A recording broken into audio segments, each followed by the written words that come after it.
Dad was always saying stuff every day, so it's really great he died quickly. But Mom is really stubborn. I was stunned by my daughter Amelia shouting on the phone. She used to be such a good girl when she was little. How did things end up like this? What? Dad? Just stuff like disappear already or are you still alive? He's just in the way. Imagining the pain my husband Aiden endured made it hard to breathe. Something decisive within me was fading away. Oh, no, I didn't mean it. Seeing me and Ava, Amelia's smile froze. I cut off her stammering excuses and declared, "Don't speak, all right? If you're volunteering to talk, I don't need it. I have no interest in speaking with you at all." The person in front of me was no longer my daughter. The love had disappeared, leaving only the guilt of having raised such a person. Resolutely, I took a new step forward. My name is Evelyn. I'm a 54-year-old housewife. Not long ago, I was living happily with my husband Aiden, who was 2 years older than me. Aiden, please rest in peace. It doesn't hurt anywhere anymore, right? It's sad, but goodbye. The day my beloved Aiden passed away, I was too stunned to cry. Instead, I cried and cried until my tears dried up. Relatives, friends, various people took turns comforting me. Of course, my family quietly supported me too.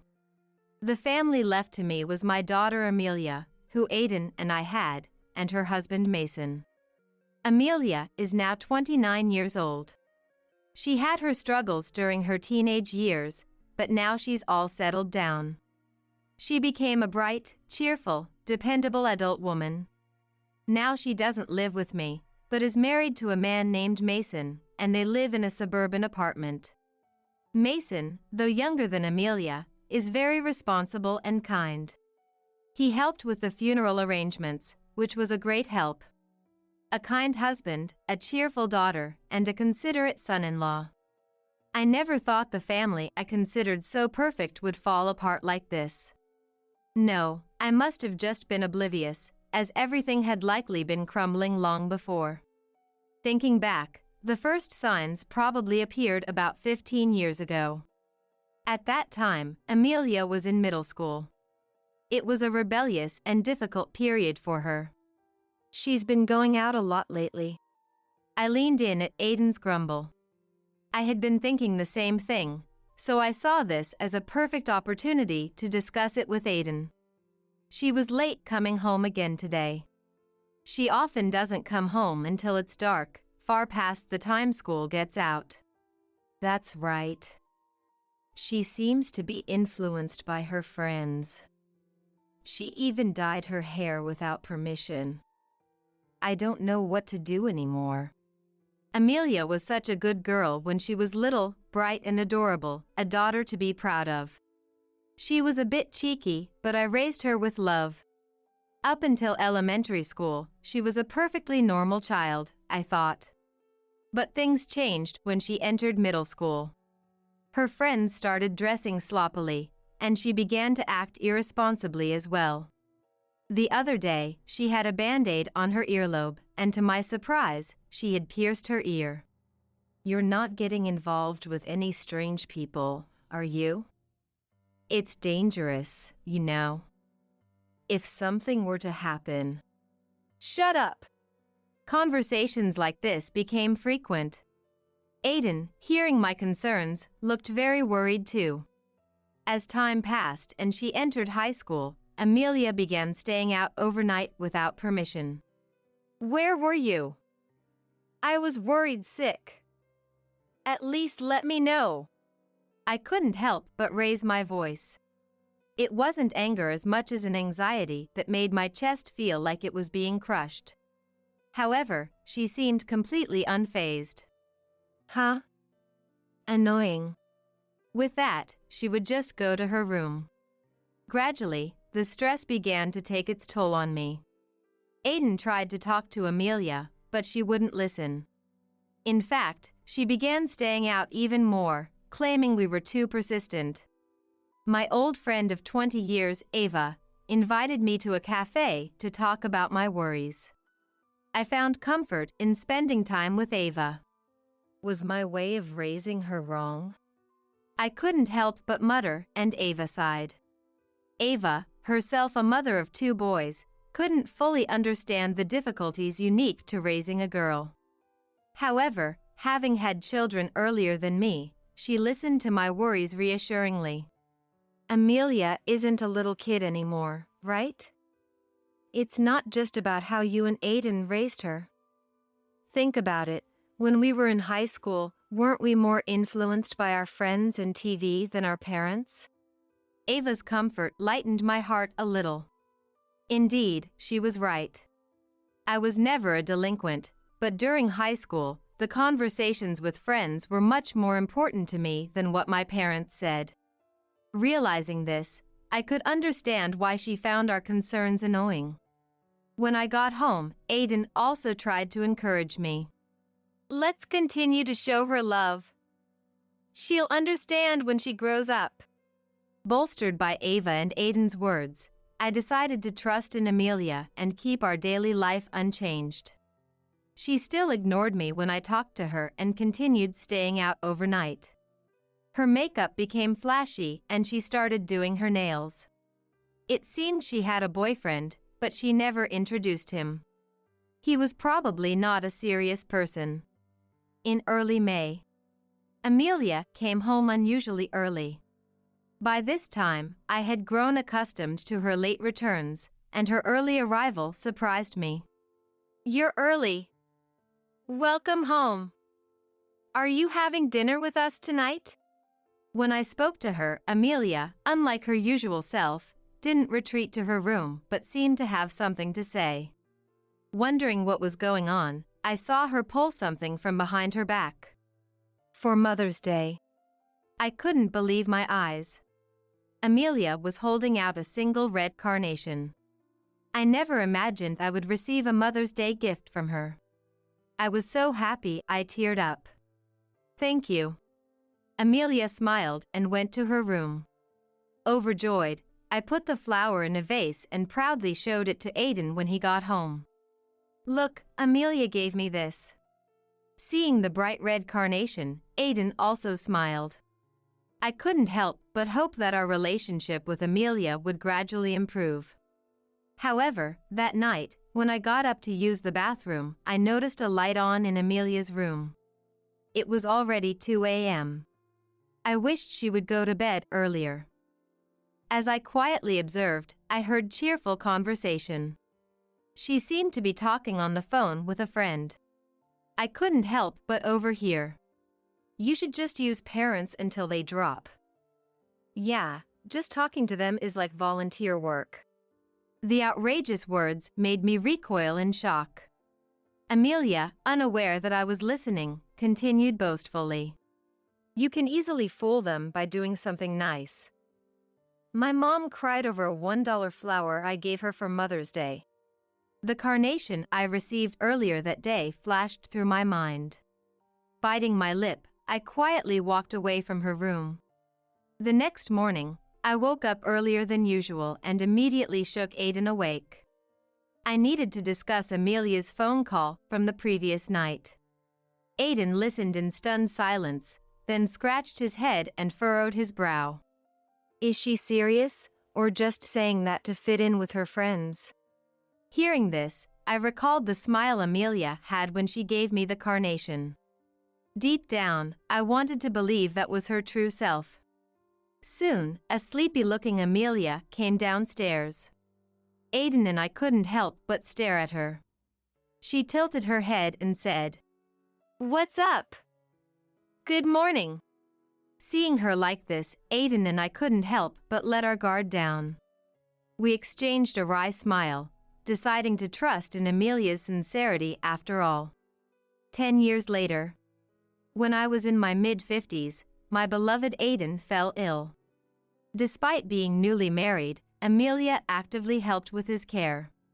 It made me happy to see that what Aiden had once said was true, she did understand as an adult. However, Aiden did not seem pleased with Amelia's visits. Curious, I asked Amelia about it. Dad seems to think he's being a burden to me, she said, looking down. I nodded in understanding. Taking Amelia's downcast words at face value, I ended up admonishing Aiden. It's okay to rely on her. She's making up for the troubles she caused us in the past, I said with a smile. Aiden looked sad and unconvinced. After about a year of battling his illness, my beloved Aiden passed away. He was only 56. I was heartbroken. After the funeral, Amelia held my hand. Why don't you come live with us? You must be lonely by yourself. We're family, we should help each other. I gladly accepted her invitation. Since Amelia and Mason's apartment was small, we decided they would move into the house Aiden and I had lived in. First, we needed to clear out the house. Each item was filled with memories, making it hard to part with them. Amelia and Mason often helped with the task. As we sorted through things, they would say things like, "This brings back memories," and "This is nice, we can use it." Their youthful enthusiasm was endearing, and I felt a strong sense of family. As normalcy began to return, I resumed working part-time. Today, Amelia came over in the morning, so I left her in charge of the house while I went to work. When my part-time job was over and I stepped outside, I found it pouring rain. A colleague checking the weather forecast told me it would likely continue. Without an umbrella and needing to walk to the station, I decided to wait for the rain to stop. I'm sorry, I'll be late because I'm waiting for the rain to stop, I called Amelia at home. She responded cheerfully. All right, I'll make dinner and wait for you. Mason is coming over tonight, so I'll cook some steaks. I was grateful that she was taking care of the house chores. Despite Aiden having passed away, I felt fortunate to have a new family in Amelia and Mason. As I waited in the office lobby, a familiar car pulled up. Evelyn, I was just on my way to your house. Perfect timing, hop in, called Ava from the driver's seat. She happened to be passing by and offered to give me a ride home. I'll be home much earlier than expected. Thanks, Ava. During the ride, we caught up with each other. I shared that I was living with Amelia and Mason and that we were planning to make it permanent. Ava was genuinely happy for me. But everything took a turn for the worse when we arrived home. It was summer. And as we got out of the car, we heard Amelia's loud voice on the phone. Dad used to say all sorts of things every day, so it was great when he died early. Mom is really stubborn, though. I was shocked and instinctively grabbed Ava's arm. She also looked tense. And we both moved quietly to the window, trying not to be noticed. What? Yeah, I told Dad to disappear and asked why he was still alive. He was just a nuisance. I felt terrified. Those cruel words were directed at Aiden. This explained why Aiden had been reluctant to accept her help. I felt a deep sense of regret for not realizing it sooner. Yes, Mom's parents' home is in the countryside, but Grandma and Grandpa are wealthy. We definitely want the land and house. So, we'll have to be patient for a while. Once we get the inheritance, we can get rid of her. Hey, Mason, do you know how to get an advance on the inheritance? I felt the blood drain from my face. Amelia and Mason were not the loving family I thought they were. Realizing this, I instantly decided to sever ties with them. The affection I felt just moments ago vanished as if it had never existed. I never knew love could disappear so completely. I see, so that's how you really feel. The phrase trembling with anger isn't an exaggeration. As I muttered this, I opened the door. Seeing me and Ava, Amelia's smile froze. "Oh, no, this is..." Amelia stammered, almost dropping her mobile phone, trying to make excuses. I watched her coldly. Just minutes ago, I thought she was a kind and considerate person. I had believed she had turned her life around after her troubled past, but it was all a misunderstanding. I couldn't forgive myself for being so blind, thinking she had grown into a respectable adult. If I had realized sooner, Aiden wouldn't have had to suffer. I was overwhelmed with sadness and regret. I cut off Amelia's excuses. "Don't speak. If talking to me is just a volunteer effort for you, then don't bother. I have no interest in talking to you." I exchanged a glance with Ava and entered the house together. Inside, I saw Amelia's bag and some tools Mason had left behind. I grabbed them one by one and threw them out the window. "What are you doing?" Amelia protested and tried to grab me, but I resisted with all my might. Ava, who was physically stronger, helped push Amelia out the front door while I finished throwing everything out the window. Amelia hurled insults as she struggled with Ava. Our eyes met, and I couldn't hold back my bitter words. "Even when you turned rebellious, even when you said terrible things, even when you called us annoying while talking loudly on the phone with your friends, I tried to believe in the child I gave birth to. But it was all in vain. If I had cut ties with you sooner, Aiden wouldn't have had to suffer." I felt heat on my cheeks and wiped them absent-mindedly, only to realize my hand was wet with tears. I had been crying. "It was just a joke," Amelia said, her face twisted in a grin. The immense disgust I felt for her at that moment was overwhelming. Shaking off Ava, I swatted away Amelia's hand as she tried to touch my shoulder. "Don't touch me!" I shouted fiercely. In the commotion, she dropped her mobile phone. It was still connected, and Mason's name was displayed on the screen.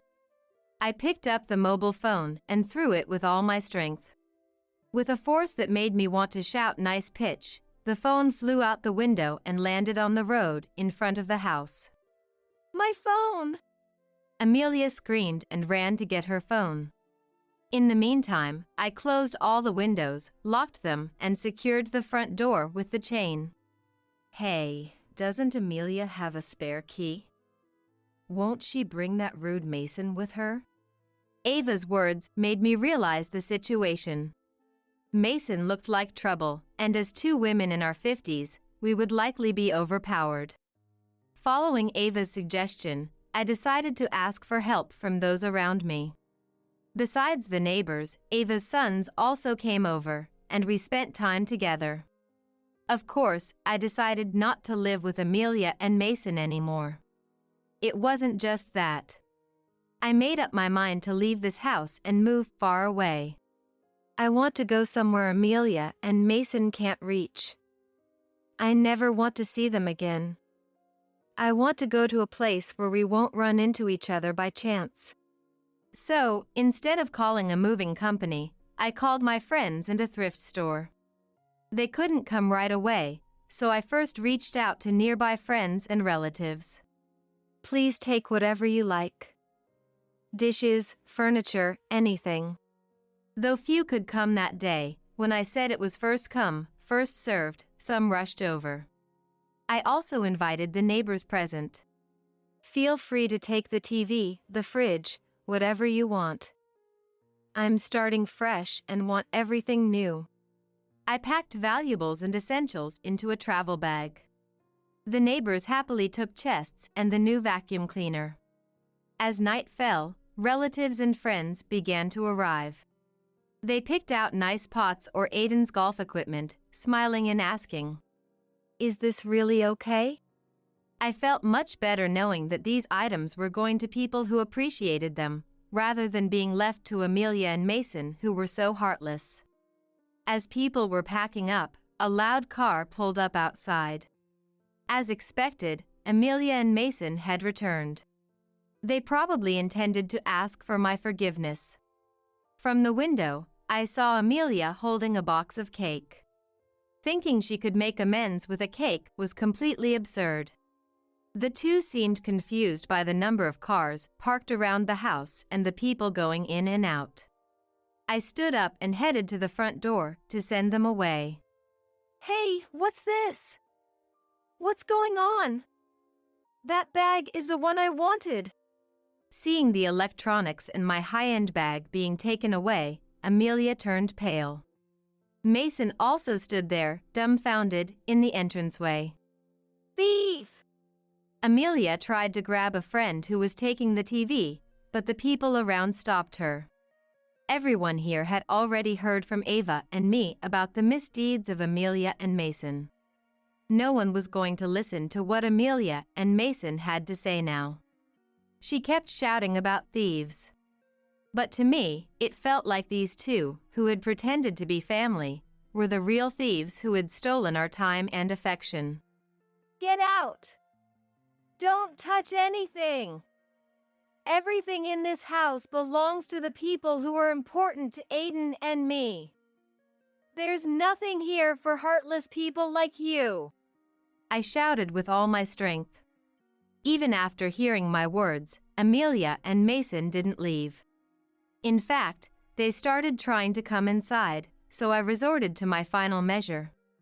I called out to certain people who were already waiting with Ava in the room. Olivia! Liam! Seeing the people who came out, Amelia's face twisted in fear. Mason was also stunned, his mouth agape. Because standing there were Mason's mom, Olivia, and dad, Liam. They knew each other well, of course, since they were Mason's parents. After I explained the situation over the phone, they came over immediately. I felt like I needed to apologize for how my daughter had turned out. But Olivia and Liam actually sympathized with me. It seemed they had also been troubled by Mason's behavior for a long time. Liam walked to the entrance, his face full of silent fury, and grabbed Mason's arm firmly. Ouch! Stop it! That hurts!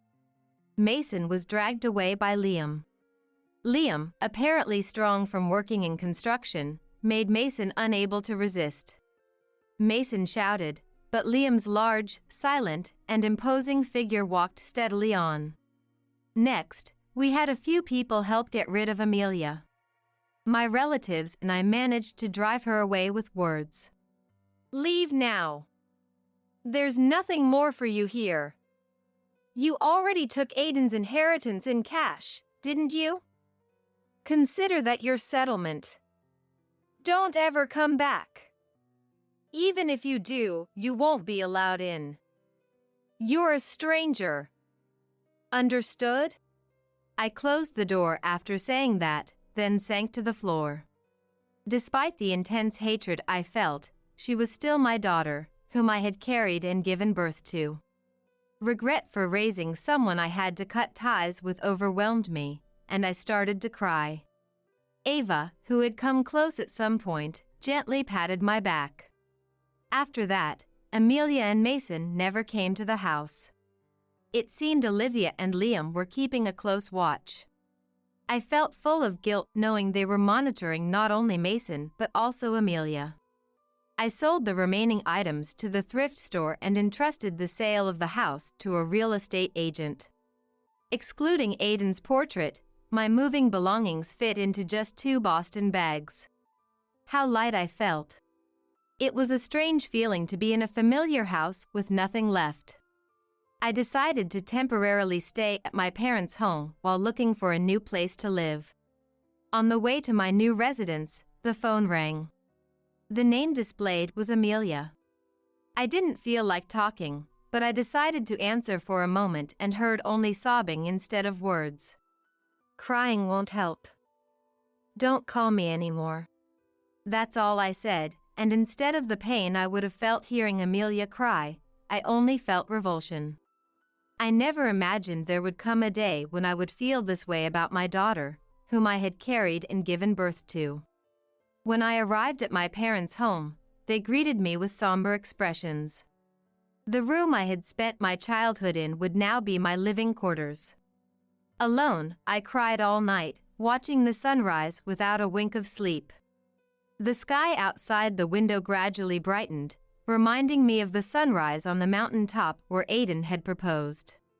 When we were young, Aiden and I used to enjoy hiking. On a morning that felt like that day, I somehow felt Aiden urging me forward. I decided to move to a faraway place without telling anyone the address so that Amelia couldn't visit. From now on, my family consisted only of my parents. Amelia, Mason, and any future grandchildren were strangers to me. Though I had resolved this in my heart, Amelia didn't have only me to rely on. She still had my parents and Aiden's parents. After I left the house, Amelia, free to move, first tried to turn to Aiden's parents. But my PIL, having heard the story from me, were furious and turned Amelia away. Even though she was their beloved granddaughter, she was the one who had said cruel things to Aiden during his illness. It's no wonder they didn't want to help her after hearing that. Hearing this from my PIL, I prepared myself along with my parents. I suspected Amelia would next try to rely on them. Worried about how furious I was, Ava rushed over to be with me. This happened 2 days after we had received the call from my PIL. While discussing our next steps, we heard an engine sound that we had become very familiar with. It was unmistakably Mason's car. I was surprised they arrived so soon, but it was a relief not to have to wait for days. First, I asked my mom to handle them through the doorbell intercom without opening the door. Amelia appeared slightly haggard through the intercom. Grandma, it's Amelia. There's been a terrible misunderstanding with Mom, and we had a really bad fight. Please, can you help mediate between us? Hearing her call it a misunderstanding ignited a fury in me that completely overshadowed any sadness. Ava fanned me with her hands, trying to calm me down. Evelyn, calm down. Come on, let's go. Breathing heavily, I positioned myself by the front door. Amelia must have been waiting for the door to unlock, unaware that I was inside. At Ava's signal, she quickly opened the door. Grandma! Mom! Amelia's smile froze the moment she saw me. In hindsight, she should have expected to find me at my parents' home. Her lack of foresight was astonishing. Get out! As I shouted, Ava swiftly closed and locked the door again. Amelia and Mason seemed to be in a panic outside. I shouted at the top of my lungs, making sure they could hear me clearly through the door. I no longer have a daughter. Someone who tells their sick father to get lost isn't the precious, sweet daughter I loved. You're a stranger. Get out and never come back. There was one thing I held back from saying. A thought I had to suppress as a mother. I wish I had never given birth to you. No matter how much I felt it, I couldn't let myself say it. How much time passed, I don't know. Eventually, we heard the engine sound again, and the two of them drove away. Instinctively, I knew we would never meet again. I've lost both Aiden and Amelia. I wondered how Amelia would feel about today when she became a mother herself, when her children reached their rebellious phase, and when she grew old.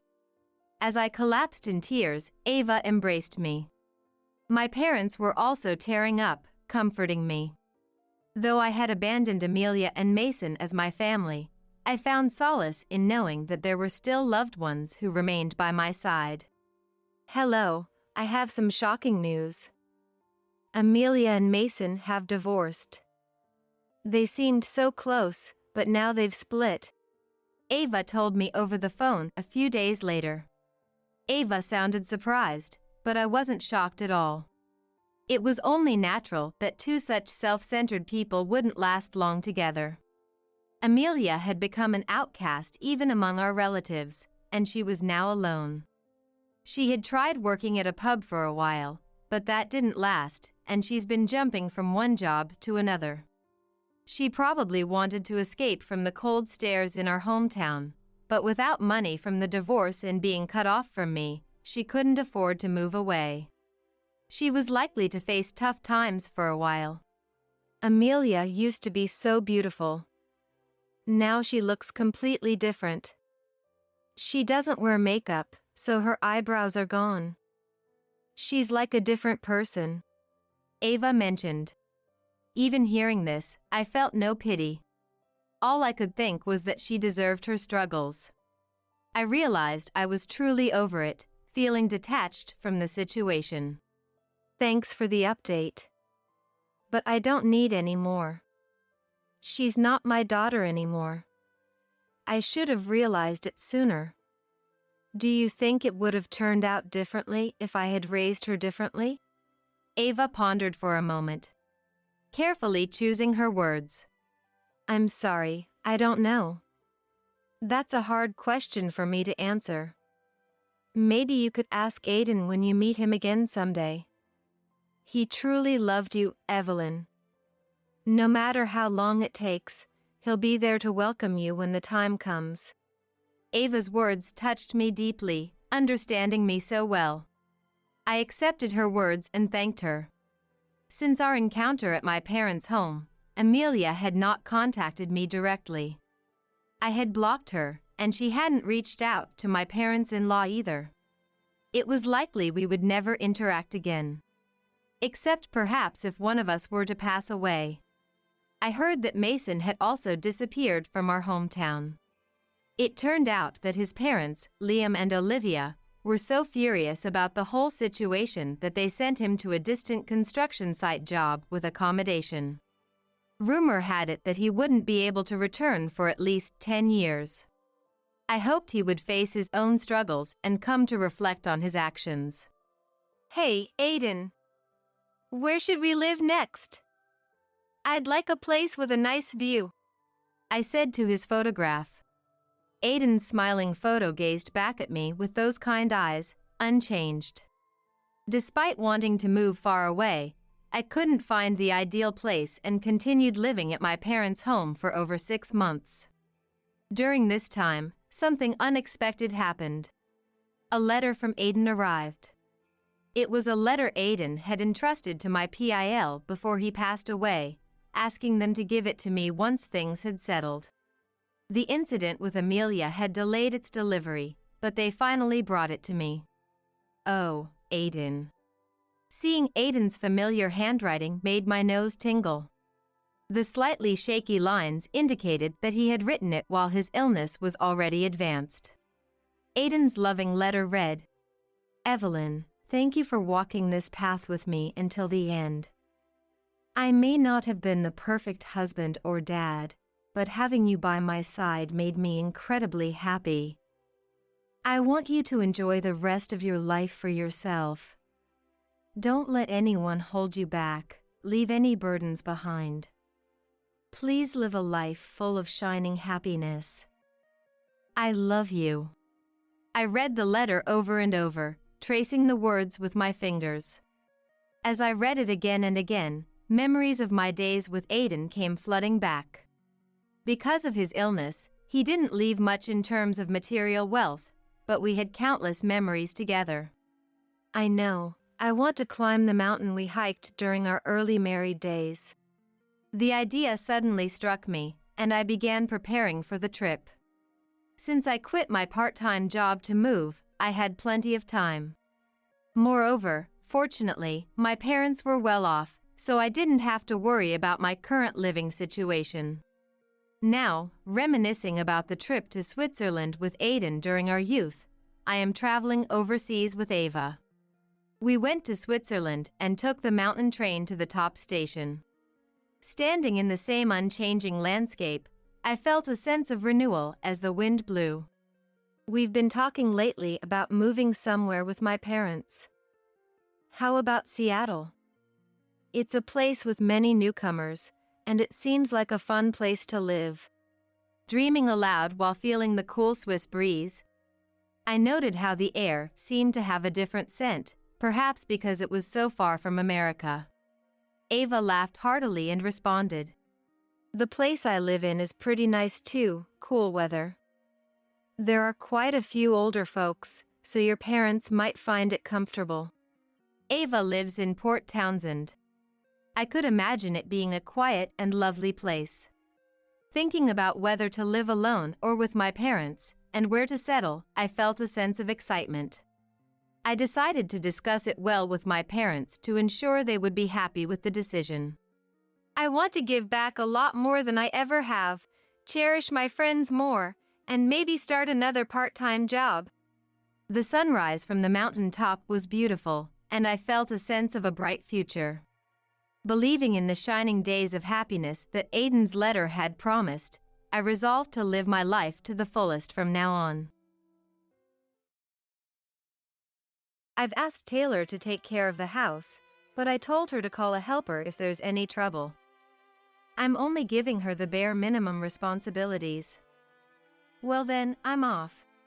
My son Ryan said as he left for his 5-day business trip early in the morning, carrying his luggage. I watched his back as he walked away and started preparing breakfast. Cooking has been a struggle since my stroke, but thanks to researching simple recipes and easy housekeeping methods, I think I can manage somehow. Taylor, my son's wife, and I ate breakfast quietly together, and then I got ready to go to rehab. After a while, I heard the sound of her leaving the house, having finished getting ready before me. "She's off to play already, huh? I knew this would happen," I thought to myself. She puts on a good face in front of Ryan, but the truth is she doesn't do any housework at all and just goes out to have fun. Amazed but not surprised, I headed to the rehabilitation facility.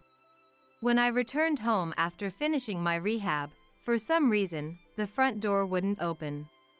I couldn't stand it any longer and rang the doorbell a few times. The door opened quietly, but for some reason, the chain lock was on as if to refuse entry. "Hey, Taylor, you're home, aren't you? Can't you let me in?" I asked, bewildered. Laughter could be heard from inside. "You can barely do any housework, so you're just in the way if you're in the house. If you want to sleep, there's a sleeping bag Ryan used to use in the garage. Why don't you use that?" she said mockingly and slammed the front door shut with force, kicking me out.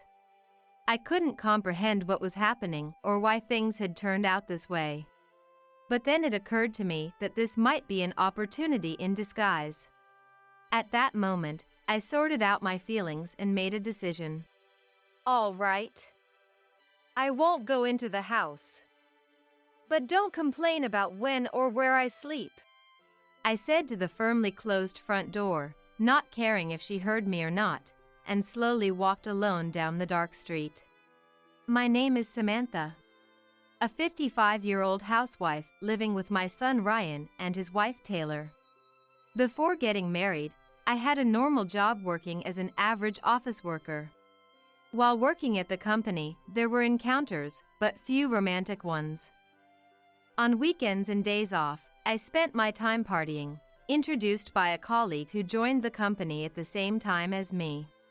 That time, we gathered at a restaurant near the station 4 women including myself, my colleague and her friends, and 4 men. One was running late due to work and was on his way. When my friend and I arrived at the restaurant, only 3 men were there. 5 minutes later, as we were talking and eating, a man in a suit arrived. "I'm Patrick. Sorry I'm late," he said.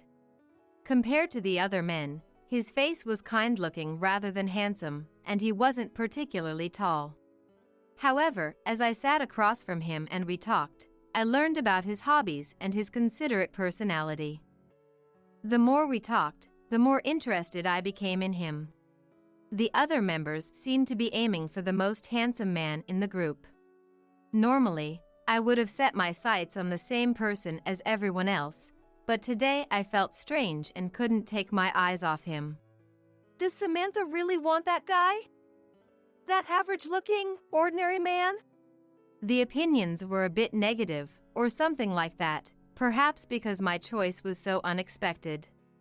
But no matter how many negative opinions were expressed, my feelings didn't change. All right, if Samantha is that serious about it, we'll support her too. As we were discussing what to do next after finishing the first round of drinks, I seized the opportunity when the other members were distracting the men and pulled Patrick away from the conversation to a slightly secluded spot. I'm sorry, I think I'm a bit drunk. Could you come with me to the nearby restroom? On cue, my colleagues urged the men to go ahead to the next bar, leaving Patrick and me alone. Are you okay? If you're feeling sick, let's get you to the restroom quickly for now, Patrick said with concern in his voice. Actually, I'm not feeling sick or drunk at all. I'm sorry for deceiving you like this, but I really wanted to be alone with you, I confessed, feeling a twinge of guilt for my little white lie. So you're not feeling unwell? That's a relief. I was worried about what to do if you were really feeling sick. Anyway, I'm glad you're not feeling ill. Even though I had tricked him into being alone with me, Patrick didn't scold me for lying. Instead, he was genuinely worried about my well-being. His kindness made me feel even more apologetic, but at the same time, my affection for him grew. I'm sorry, but if it's okay with you, would you like to start over and have a drink with just the two of us? I asked tentatively. For a moment, he looked taken aback by my invitation, but perhaps it was just his way of hiding his shyness. With an embarrassed expression, he accepted my offer. From there, we moved to a quieter setting like a bar, enjoying our time alone together. We talked about each other, sometimes listening to each other's work complaints, gradually closing the distance between our hearts. Feeling pleasantly tipsy, I stumbled, and Patrick caught me. In that moment, the way he looked at me was too much to resist. I pressed my lips to his, and we became one. A year later, despite our colleagues saying our relationship wouldn't last long, we brushed off their comments and finally got married. For a while after our wedding, we continued working as a dual-income couple. But when Ryan was born, Patrick expressed his wish for me to prioritize childcare and household duties. Taking his words to heart, I quit my job and devoted myself to supporting our family at home as a housewife. I hoped these happy times would last forever. However, that blissful period came crashing down with a loud noise one day. It was 3 years ago. After graduating from college, Ryan got a job at a local company. While working diligently as a full-fledged member of society, he married a woman named Taylor, and it had already been 2 years. Just when I thought even greater happiness was in store for our growing family, Patrick was involved in a traffic accident on his way to work and passed away. It happened right after we were talking about how he would likely live a long life, given his energetic nature. The incident was so sudden that, honestly, I couldn't believe it until I saw Patrick's deceased body. Apparently, I kept mumbling to Ryan that he must have just been injured. I don't even remember that myself, but they say the moment I saw him at the hospital, I let out a loud cry and broke down in tears.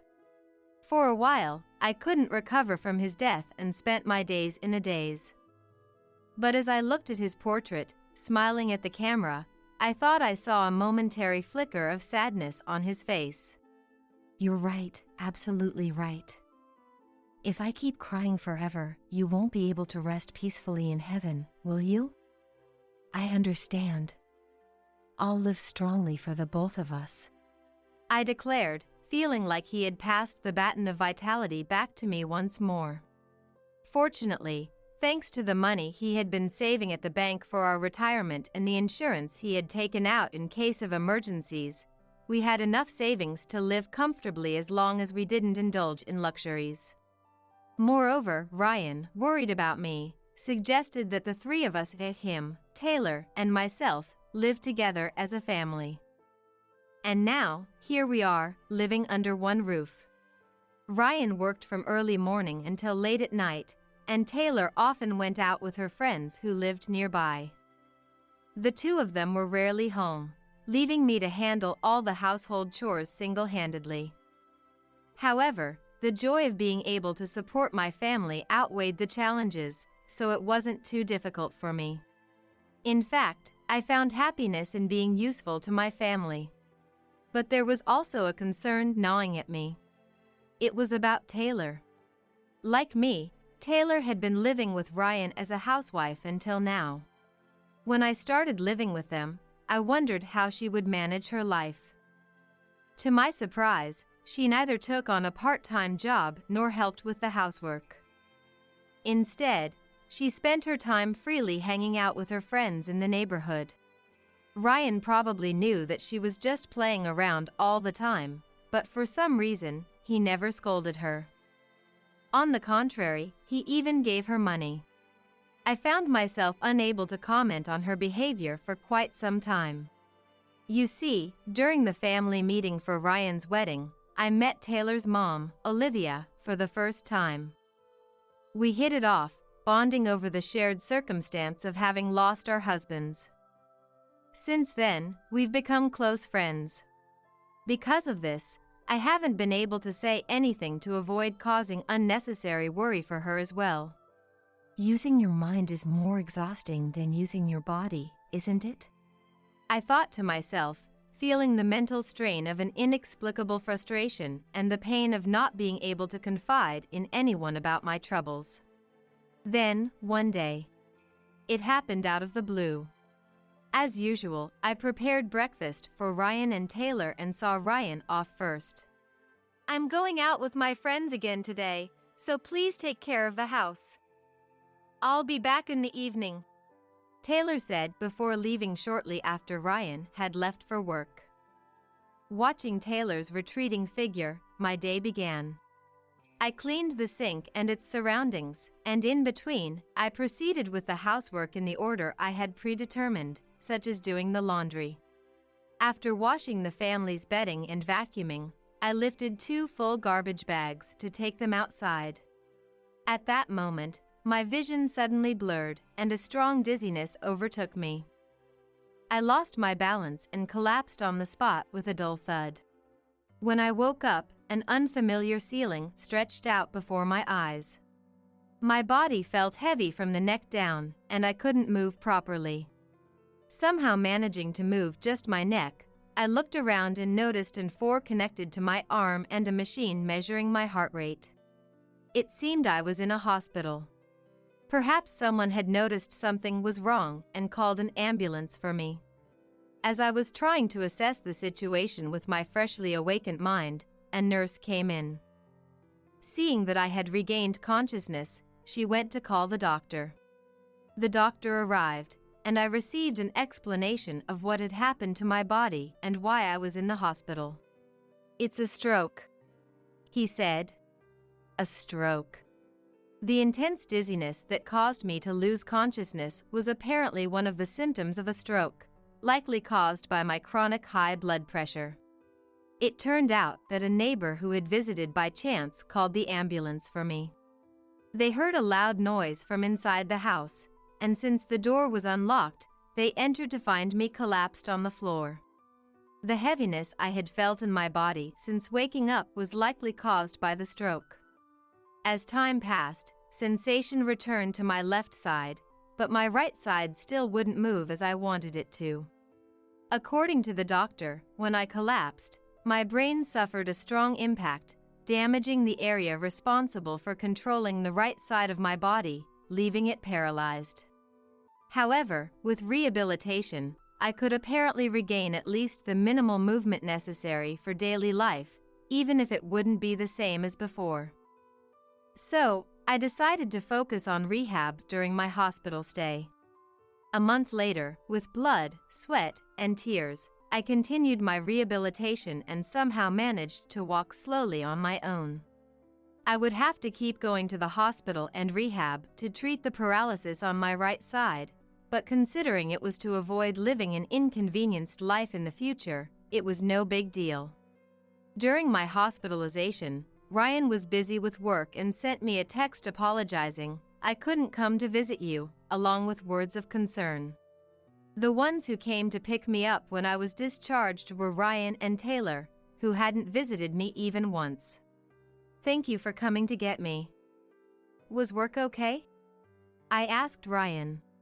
It's fine for a day or so. I took care of various things while I couldn't come to see you, he replied. Samantha, are you all right? Taylor chimed in from behind Ryan. For now, I decided not to think about her. While Ryan was loading the luggage I had used during my hospital stay into the car, she just watched, fiddling with her smartphone. I had recently started to wonder what my son saw in someone like her. Come on, let's go home, Mom. To make up for all the care you've given us until now, I'll be the one helping you out from now on, so don't worry. Ryan reassured me.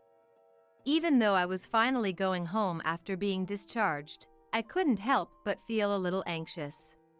However, Ryan's words cleared away that anxiety like a single ray of light piercing through my darkened heart. I'm sorry, Ryan, Taylor. I appreciate it. I expressed my heartfelt gratitude. Ryan responded with a smile, but out of the corner of my eye, I could see Taylor's expression looking somewhat displeased. And so, I finally returned home. Thanks to rehab, although I was still slightly lacking, I could do things for myself as long as I took my time. Therefore, I don't think I caused too much trouble for the two of them. The only times I needed their help were with difficult tasks for me now, like carrying heavy objects or reaching things in high places. Other than that, I tried to do as much as I could on my own. Dissatisfied with only moving during rehab, I did housework with the sole desire to return to a state as close to my former self as possible. Perhaps out of consideration for me, Ryan started coming home at 6 p.m. instead of working from early morning to late at night as he used to. He also began actively helping with household chores, saying he hadn't been able to help out until now. Mom, I just need to add the seasonings as written on the memo, right? He asked, referring to the memo I had written while cooking, unfamiliar with determining the flavors himself. Sometimes he mistook the types of seasonings and messed up. But he seemed to enjoy the challenge, thinking positively that failures are a part of trying new things. As for Taylor, although she stopped coming home late after hanging out as she used to, in line with Ryan's earlier return, she still went out to play when he inevitably had to work late. Ryan probably thought she was taking care of me, but I knew it would be troublesome if I told him the truth. It wasn't that I was being considerate, but given the current situation, I wanted to avoid troublesome things as much as possible. One night, while somehow managing to do the housework as usual with his help, he told me something. Due to work circumstances, he had no choice but to go on a 5-day business trip. During the trip, he said, "I'll leave the house to Taylor for now." However, he didn't know that she gleefully went out to play every time he was away from home for work or other reasons. Taylor probably put on a good face in front of Ryan, but after he left for the business trip, she would likely not do anything around the house as before. Instead, she might spend even more time going out to play and possibly not come home at all. More than worrying about myself, I was anxious about what might happen in the coming days. With that unease in my heart, time passed, and the day arrived when he was leaving for his trip. I've asked Taylor to take care of the house, but I told her to call a helper if there's any trouble. I'm only giving her the bare minimum responsibilities. Well then, I'm off, Ryan said as he left early in the morning with his luggage for the 5-day trip. Watching Ryan's back as he walked away, I started preparing breakfast for two, thinking Taylor would probably eat too. Cooking has been a struggle since my body became like this, but thanks to researching simple recipes and easy housekeeping methods to support my family, I think I can manage somehow. In my current condition, using a knife is dangerous, but I was amazed to discover that with the latest kitchen gadgets, I could cook without using a knife. At this rate, I might not even need Taylor's help.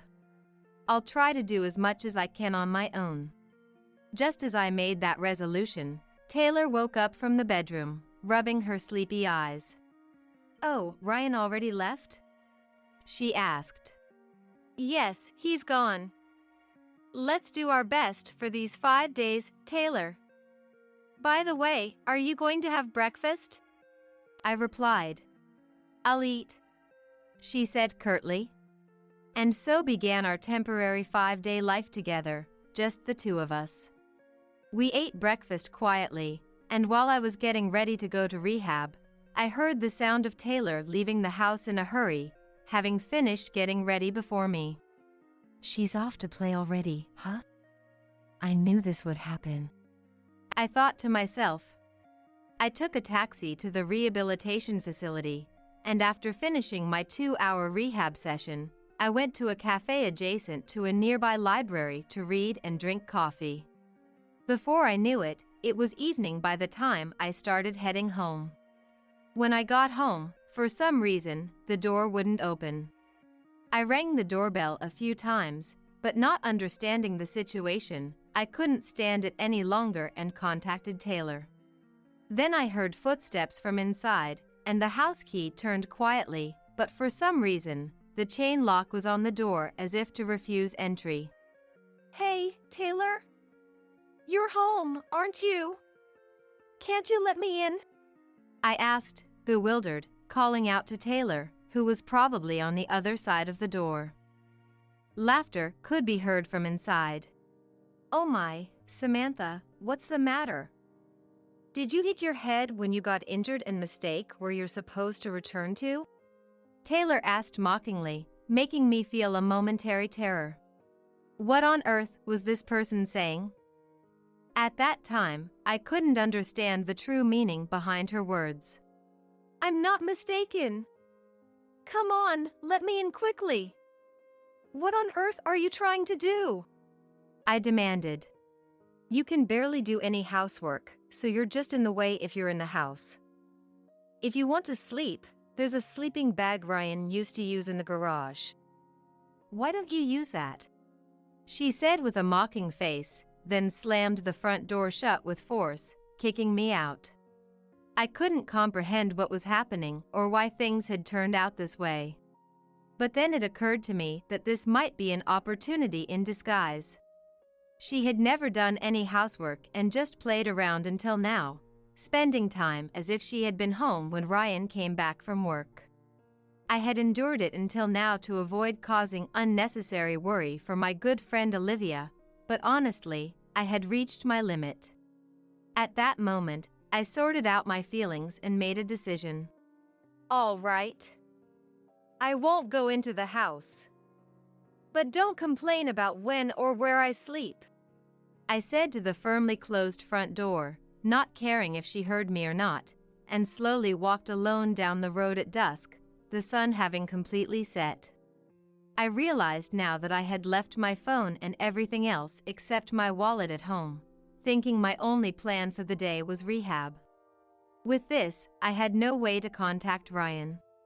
Since I couldn't get in touch with him, I stopped a taxi that happened to be passing by and asked to be taken to a certain place. After a 20-minute drive, the place I was heading to was Olivia's house, where I had greeted her and visited a few times before. I thought it might be a bother to go at this hour, but with nowhere else to go and believing she was the only one who would directly understand my current situation, I came prepared for the rudeness and inconvenience. "Huh? Samantha, what's wrong? Why are you here so late at night? Oh, by the way, is your injury okay? Could you please let me inside the house for now? I'll explain the situation properly later," Olivia asked, surprised by my sudden visit but warmly welcoming me and inviting me into her house.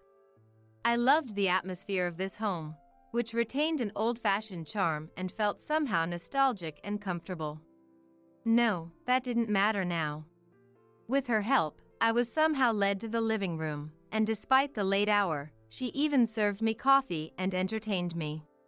She seemed to have contacted Taylor after seeing me, but apparently, Taylor's phone was turned off and she couldn't reach her. So, what on earth happened? I can't get in touch with Taylor either, and seeing you here at this hour without any luggage, did something happen at home? Olivia asked. I confided in her all the anxieties I had been holding in my heart until now.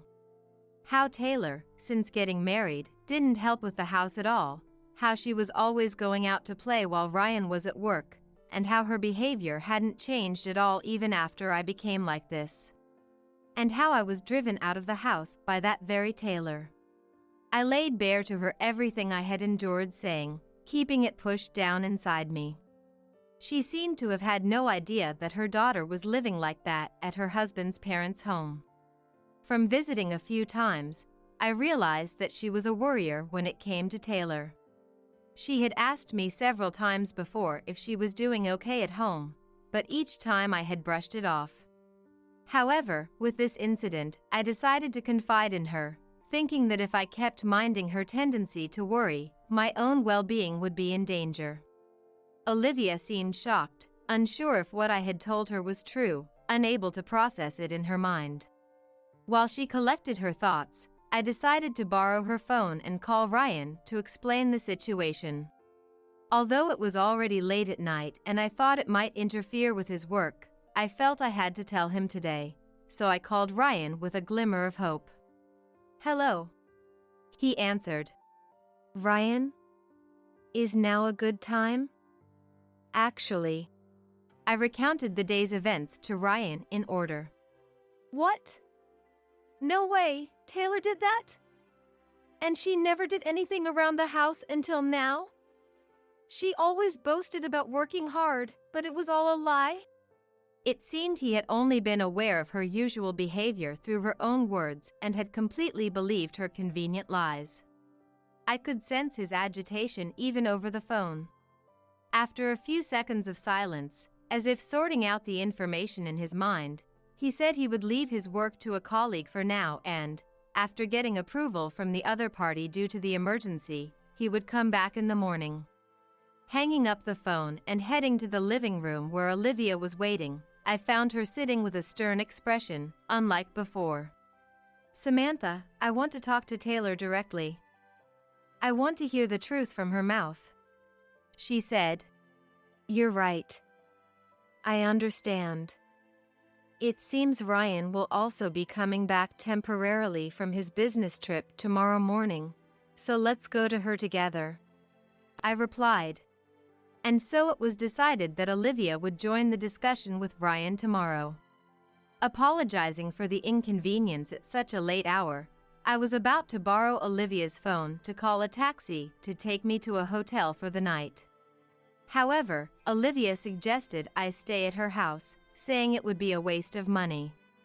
I told her I couldn't possibly impose on her for a place to sleep after already causing her trouble, but with Olivia's insistence that we were going together anyway, I ended up staying for just one night. The next morning, Olivia drove us to the station to pick up Ryan, and the three of us went to our home to talk to Taylor. Since I had left my keys inside the house, Ryan used his key to unlock the front door, and we returned home for the first time in several hours. Upon entering, we noticed a pair of men's sneakers among Taylor's and our shoes. Thinking it couldn't be, we saw the living room door slightly ajar and burst in, the three of us. There, on the living room sofa, we saw Taylor snuggled up with an unknown man. What the? Unable to contain his anger at the man sleeping nonchalantly even in this situation, Ryan shook him awake and dragged him off the sofa. Pulled down and slammed face first onto the floor, the man finally woke up, confused about what was happening. He looked around and seemed to notice our presence. Huh? Who are you? He asked. I'm the husband of the woman you were sleeping with, Ryan replied. We had the two of them get dressed and demanded an explanation from them about this situation. Taylor remained silent, perhaps irritated by this sudden situation. Instead, her lover began to explain how they had ended up like this. They had met on a dating app a few months ago, and their affair began in a drunken moment when they were out drinking together. From there, they started dating, leading to their current relationship. He himself had no idea Taylor was married. She had apparently taken off her ring and told him she was single, with no boyfriend or husband. As her lover revealed the truth, Taylor, who had maintained her silence, gradually clouded over, and beads of sweat formed on her forehead. Why did you tattle on me? Everything was going well until now, but you've ruined it all, haven't you? Taylor shouted furiously. Olivia, her mother, slapped her cheek while shedding large tears. So it was all a lie that you were too busy with housework to even work part-time. I heard from Samantha yesterday.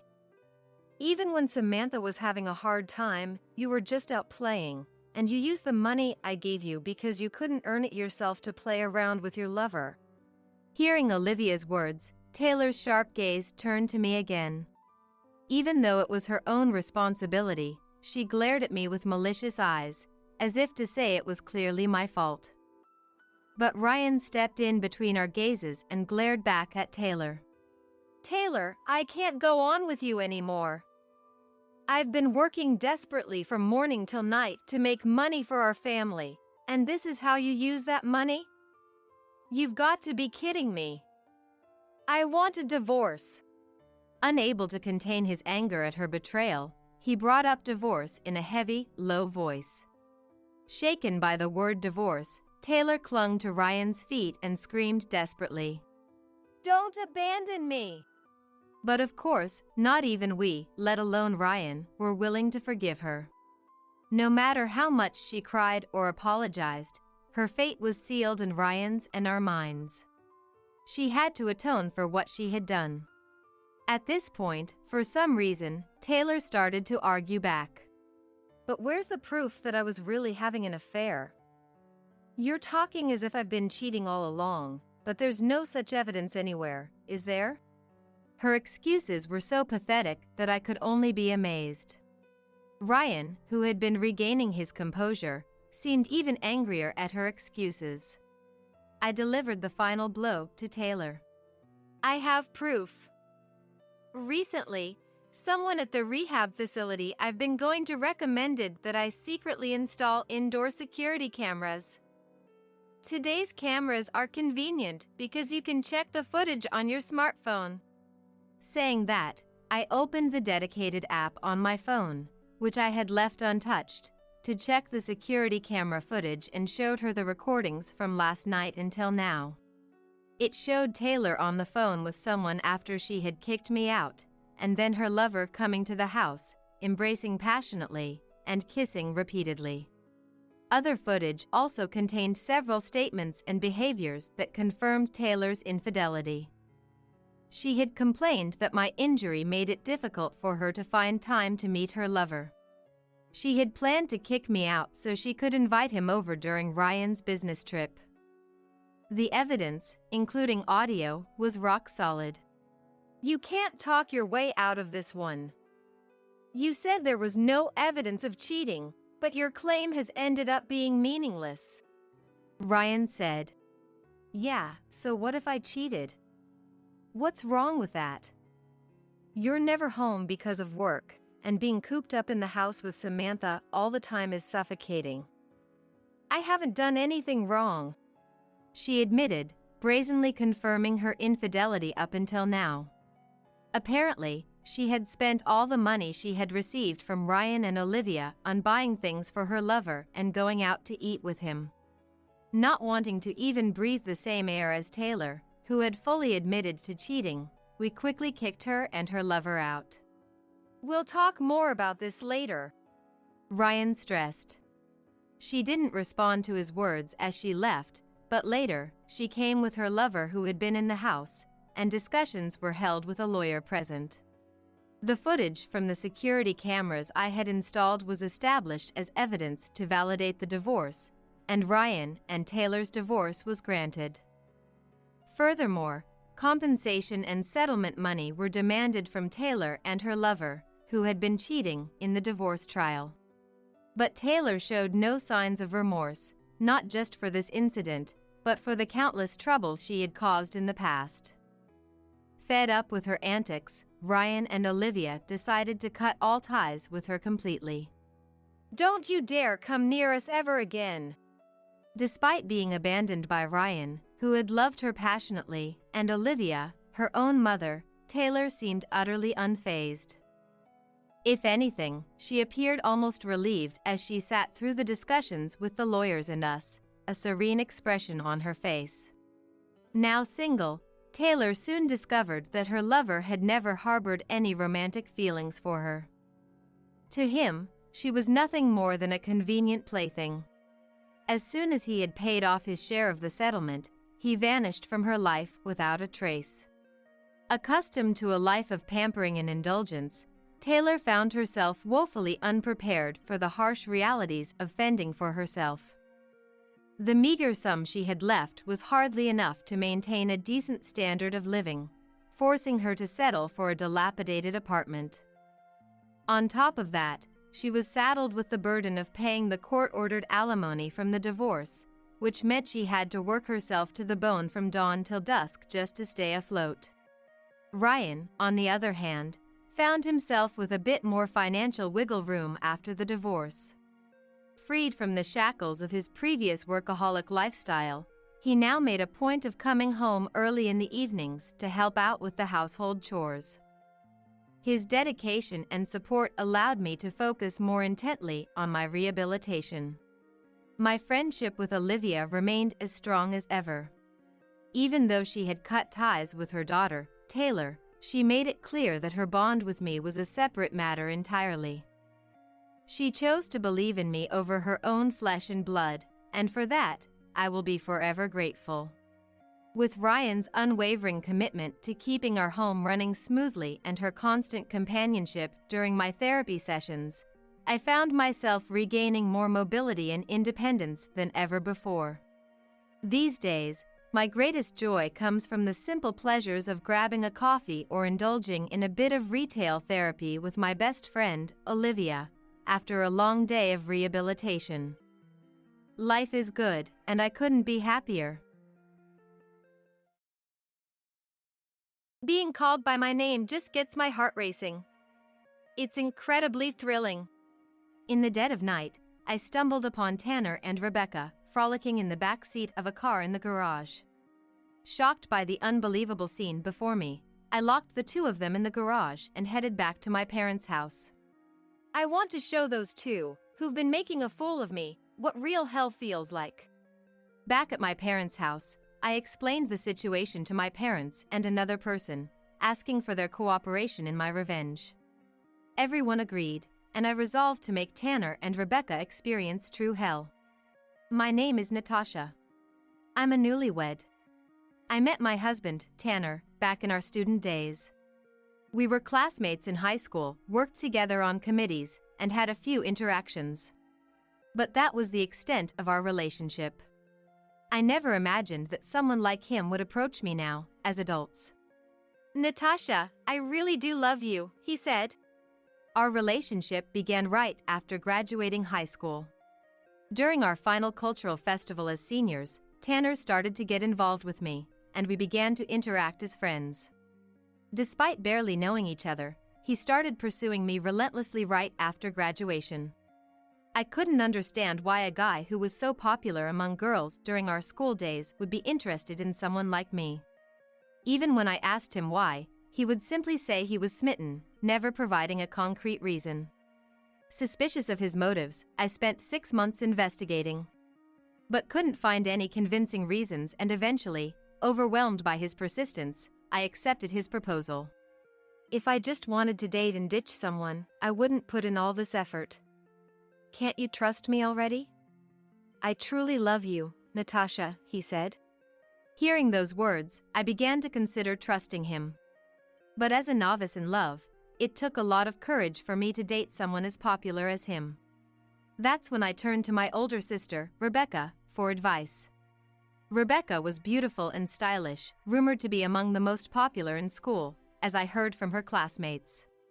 I thought consulting with Rebecca, who had plenty of experience in love, would help me find the answer. When I talked to her about it, her encouragement felt like a gentle push forward. Just for dating, a playboy wouldn't spend 6 months. I really think Tanner is serious about you, Natasha. Why don't you accept it? Rebecca's words convinced me to start a relationship with Tanner. A year went by. In the beginning, Tanner was incredibly kind. He treated me like a princess. He took me to my favorite places, and every anniversary, birthday, and event was celebrated with a surprise, making it feel like a dream. For someone inexperienced in love like me, all these felt like fairy tale moments, and I was thrilled to have taken the chance with him. Until the day we decided to get married. What's with this filthy room? I like things clean. You know what happens if you turn this place into a dump, right? After deciding to get married, we bought a new house. Tanner worked as a laborer in his father's company, earning around $40,000 a year. He didn't have the means to buy a house. Yet, disliking used things, Tanner insisted I stretch our finances to purchase a new home. Calling household management a hassle, he dumped all responsibilities on me, living freely himself. This is your house too, so I wish you'd help with the cleaning. I have a job too, so let's support each other, okay? You can at least tidy up, can't you? I work as a nurse with irregular shifts. Tanner actually spends more time at home and earns $30,000 less than I do. Despite the significant differences in time and money, he doesn't cooperate at all. I cover all household expenses, while Tanner only spends his salary on leisure and consumables. Before marriage, he spoke of mutual support and striving together. But after moving in, Tanner changed completely. He became a total freeloader. I once tried to get him to cook, but the taste and his knife skills were disastrous. The house ended up a mess, and I gave up on having him cook. If I let him do the laundry, he'd throw everything in together, causing shrinkage and color bleeding. He was far from trustworthy. Even Mary, my mother-in-law, had concerns, but I never anticipated it being this bad until I saw it with my own eyes. You're the one who told me not to do housework, right? Now you're making it sound like it's my fault when you start getting called out? Initially, I patiently taught him household chores, but Tanner was short-tempered and prone to violence. Just mentioning household tasks triggered such reactions, and out of fear, I once said I'd handle everything myself to avoid his outbursts. But I'm only human. Nursing is many times harder than people think. My stamina has declined since my early 20s, making it tough to balance home life with work. And on top of that, the household chores have more than doubled compared to when I lived alone. I often wish I had extra hands. Is it so wrong to ask for help in such circumstances? Tanner becomes immediately enraged, showing his aggressive side whenever his sore spots are poked. Once, when I dared to stand up to him, he threw things against the wall and almost injured me. I've been scared of him and even considered divorce, but each time he would become uncharacteristically kind, showering me with love as if he were a different person. I'm sorry, Natasha. I'll never do this again. I truly value you. Please don't leave me. I genuinely love you. I can't live without you. Rarely feeling needed by others, I couldn't dismiss such affection from Tanner and saw no alternative but to forgive him. He was the first person I truly loved. I couldn't envision a life with good encounters after losing him. Such thoughts were reinforced by various things said by Rebecca and Tanner during our relationship. No one else would put up with someone like you, Natasha. If you leave Tanner, you might spend your life alone. At that time, I was completely dominated by the thought that no one but Tanner could love someone like me, a belief instilled by his manipulative words. Even when I thought about leaving, memories of our relationship and Tanner's need for me held me back. It's like the saying, the one who falls in love loses. I was completely ensnared by Tanner's manipulative tactics. I want to support you if I can, but housework is just not my thing. I'm counting on you for that. Please don't say such sad things. I'll try to do what I can. He probably noticed my fear after his outburst. As soon as he approached me, he embraced me and gently stroked my hair to calm me. Tanner was skilled at using both the carrot and the stick, always making me feel needed just when I thought all was lost. For someone shy and introverted like me, being needed and loved by someone was a way to affirm my existence. Tanner had great communication skills and was an observant person. He was adept at manipulating someone to the brink of life and death. I was frequently bullied during my school days, which affected my self-esteem. Tanner exploited this, convincing me he was the only one who needed me. He claimed to love and accept even my flaws. Little did I know at the time, this was all part of his manipulative tactics. To be honest, it never even crossed my mind. Until the day I witnessed that scene. As our first wedding anniversary approached, encouraged by my parents, we decided to have a wedding ceremony with Tanner. Rebecca had her wedding at a garden, but where do you plan to have yours? Maybe a church wedding would be nice? The decision to have a ceremony was partly due to my parents' suggestion. Dad and Mom have always been deeply concerned about me. They know I'm the kind to care for others, sometimes at my own expense, readily sacrificing myself for the sake of others. When I became a nurse, they worried if I could truly handle it. You have a kind heart that tends to overdo things. Remember, it's not good to always put others first. Take care of yourself too. Despite their worries, they were my biggest supporters when I decided to become a nurse. Dad's concern also came to the forefront when it came to my marriage. Usually not one to meddle, Dad for the first time wanted to have a serious talk with Tanner and invited him over. Natasha is our treasure. If anything happens to her, I'll never forgive you. Are you prepared to take care of her? Dad didn't hesitate to intimidate Tanner, who seemed nervous. But Tanner didn't flinch and insisted earnestly that he wanted to marry me. I also want a solemn atmosphere for the wedding, so maybe we should look for a church. I know I've been a burden to Natasha, so I want to make the main event especially wonderful for her. Lost in thought, Tanner's voice brought me back to reality. Seeing Tanner smile sheepishly made my heart race. I never imagined he thought that way.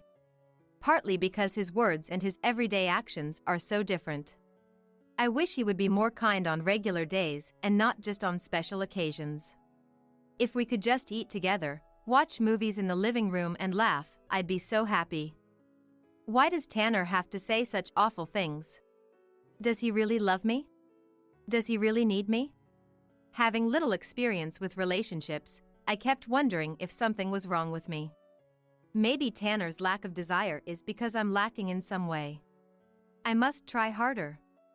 I convinced myself, suppressing any thoughts of confronting Tanner. Contrary to my feelings, Dad and Mom seemed impressed by Tanner's words, looking at him kindly. You're lucky, Natasha, to marry such a good man. My parents thought Tanner was a good husband.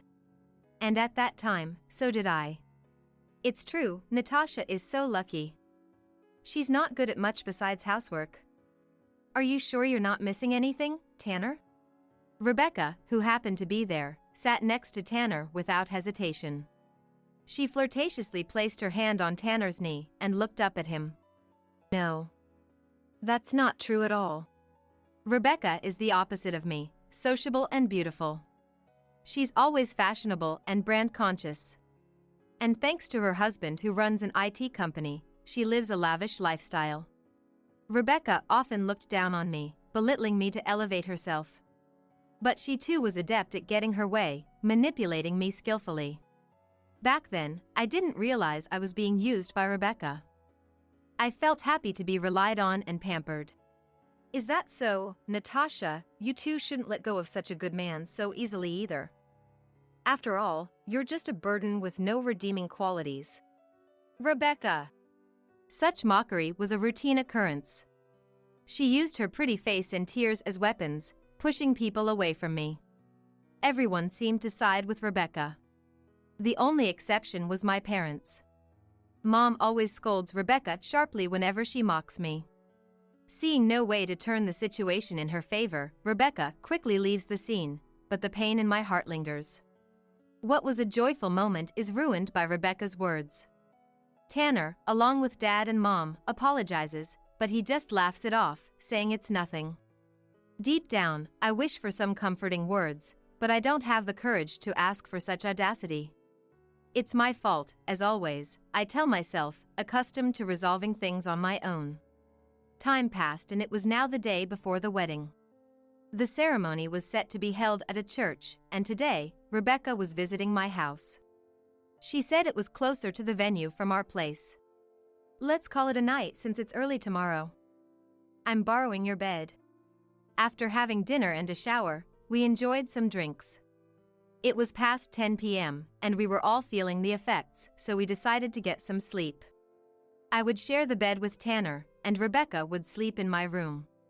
Around midnight, with the feeling of warmth vanish from the futon, the chills woke me up. Tanner? It was still autumn, a bit chilly for a nighttime stroll. Maybe he went to the grocery store without saying anything? It was unusual for Tanner to leave like that, so I decided to look around, starting with checking the car in the garage. That's when I heard it. No, Tanner. It sounded like Rebecca's voice coming from the direction of the car. Tanner's car was there, not looking like he went to the grocery store. Thinking Tanner might be nearby since Rebecca called his name, I walked towards the sound. Being called by my name just gets my heart racing. It's incredibly thrilling. I spotted the two in the back seat, engaged in something. Just as I was about to approach and call out, I witnessed an unbelievable scene. Rebecca, can you keep your voice down? It's impossible, Tanner, be gentler with me. The two of them were naked, embracing, caught in the midst of intimacy. Shocked and wordless, I collapsed on the spot. They didn't notice me, completely absorbed in each other. Maybe it was too hot with the windows up, or they needed some fresh air, but the car windows were open. Because of that, Rebecca's sugary voice and Tanner's animal-like breaths were audible.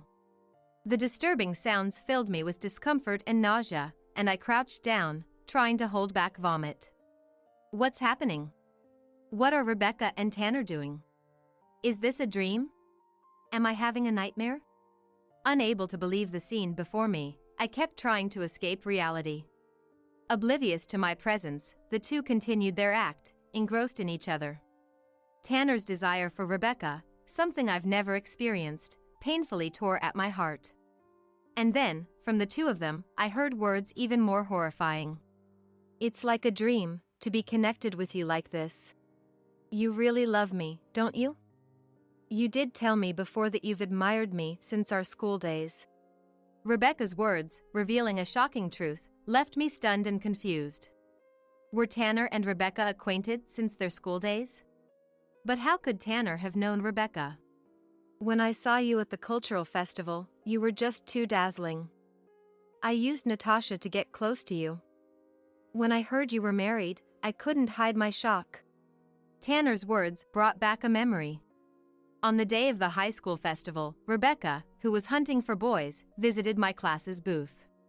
There, as I played the role of a waitress in a cafe, being teased and mocked by Rebecca, Tanner had fallen for her at first sight. Learning that Tanner had targeted me for use since those days brought tears welling up in my eyes. But now, I'm connected with you like this. When you approached me, it felt like a dream. And to suggest something so wicked, you really are someone not to be underestimated. Hearing this, my astonishment was apparent. Their relationship started with Rebecca seducing Tanner, who knew he had feelings for her. To be with the married Rebecca, Tanner had to marry me, become part of the family, and not arouse suspicion. Rebecca's husband, Scott, often traveled for work and was rarely at home. Becoming relatives with Rebecca, who was nearly free, meant their relationship would raise fewer suspicions. They reflected on the past, discussing their actions. Hearing this unbelievable truth, I quietly moved away from the scene. Unable to contain my tears, I ran to the entrance, weeping, and collapsed once I closed the door. I can't believe that they had been using me all along. and how they thought of me in such a way. It was unforgivable, absolutely unforgivable. Love turned into rage and hatred, and I, holding the keys, headed to the garage where the two of them were. The garage was secured with a shutter, and the entrance was the only way in or out. By the time I returned, both were exhausted, quietly sleeping in the back seat. Perhaps they never thought I would find out. With a sigh at their foolish actions, I slowly closed the shutter and locked it. Then, I headed to my parents' house, not far from here, and poured my heart out to Dad and Mom. What's wrong, Natasha? At this hour? And your clothes? Arriving in my pajamas, Dad was taken aback with his eyes wide. Mom, concerned, immediately let me into the house. Both were somehow awake, which made me wonder. It was unusual for them, with their regular lives, to be up at this time. Had something happened? With that question in mind, I stepped inside only to find Scott, of all people, sitting on the sofa. Good evening, Natasha. What's going on? Why are you dressed like that? Did something happen? Scott was indeed sincere and a gentleman. Too good for Rebecca, he too must have been deceived into marrying her. As I hesitated about whether to share the day's events, Scott seemed to sense something and spoke up. Did you hear it too? Scott asked. At that moment, my eyes widened in shock. Hear what? This. Scott said, pulling out a recording device. The voices I heard from it left me speechless. So bold to suggest something so wicked, you really are not to be underestimated. It was a recording of the very conversation I had overheard between Tanner and Rebecca. How do you have this? My voice rose in surprise, and I was visibly shaken. Scott, looking uncomfortable, started explaining. Rebecca had been reckless with money and men. He found out 3 months ago when someone from his company reported seeing Tanner and Rebecca entering a hotel. After discovering the affair, Scott hired a private investigator to gather evidence of their infidelity. Today, knowing Rebecca was visiting my house, the investigator intensely monitored her, capturing this recording. At first, I thought if money could make up for my absence and make Rebecca happy, I'd stay out of it. But when Tanner got involved, it was a different story. I couldn't stand it, knowing how much you cared for him. Scott had always cared for me like a real big brother. And he couldn't bear to see me hurt because of them. Just knowing how he cared was a relief to my heart. I was collecting evidence against Rebecca to confront her for a divorce.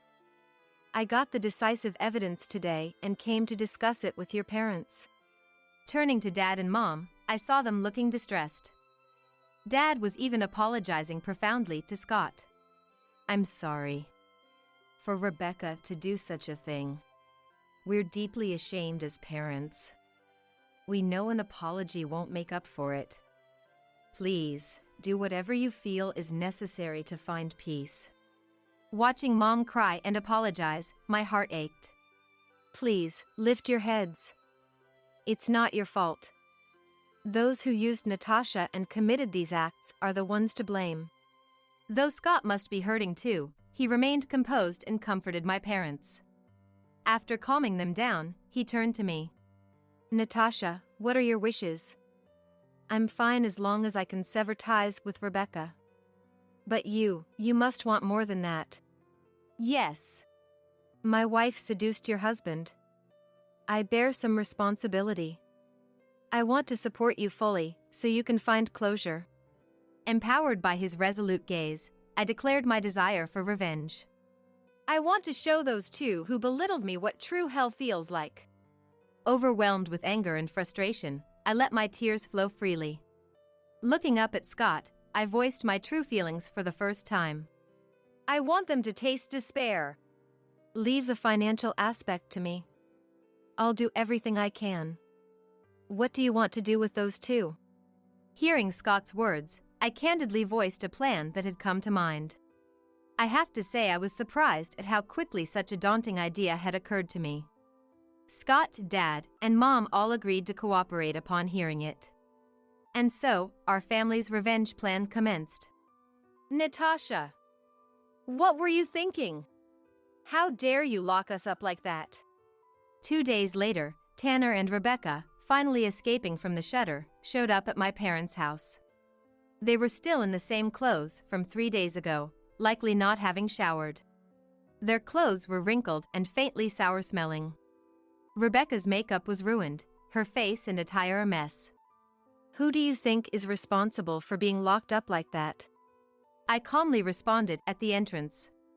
But my response seemed to infuriate them even more. Shut up! You think you can talk down to me like that, huh?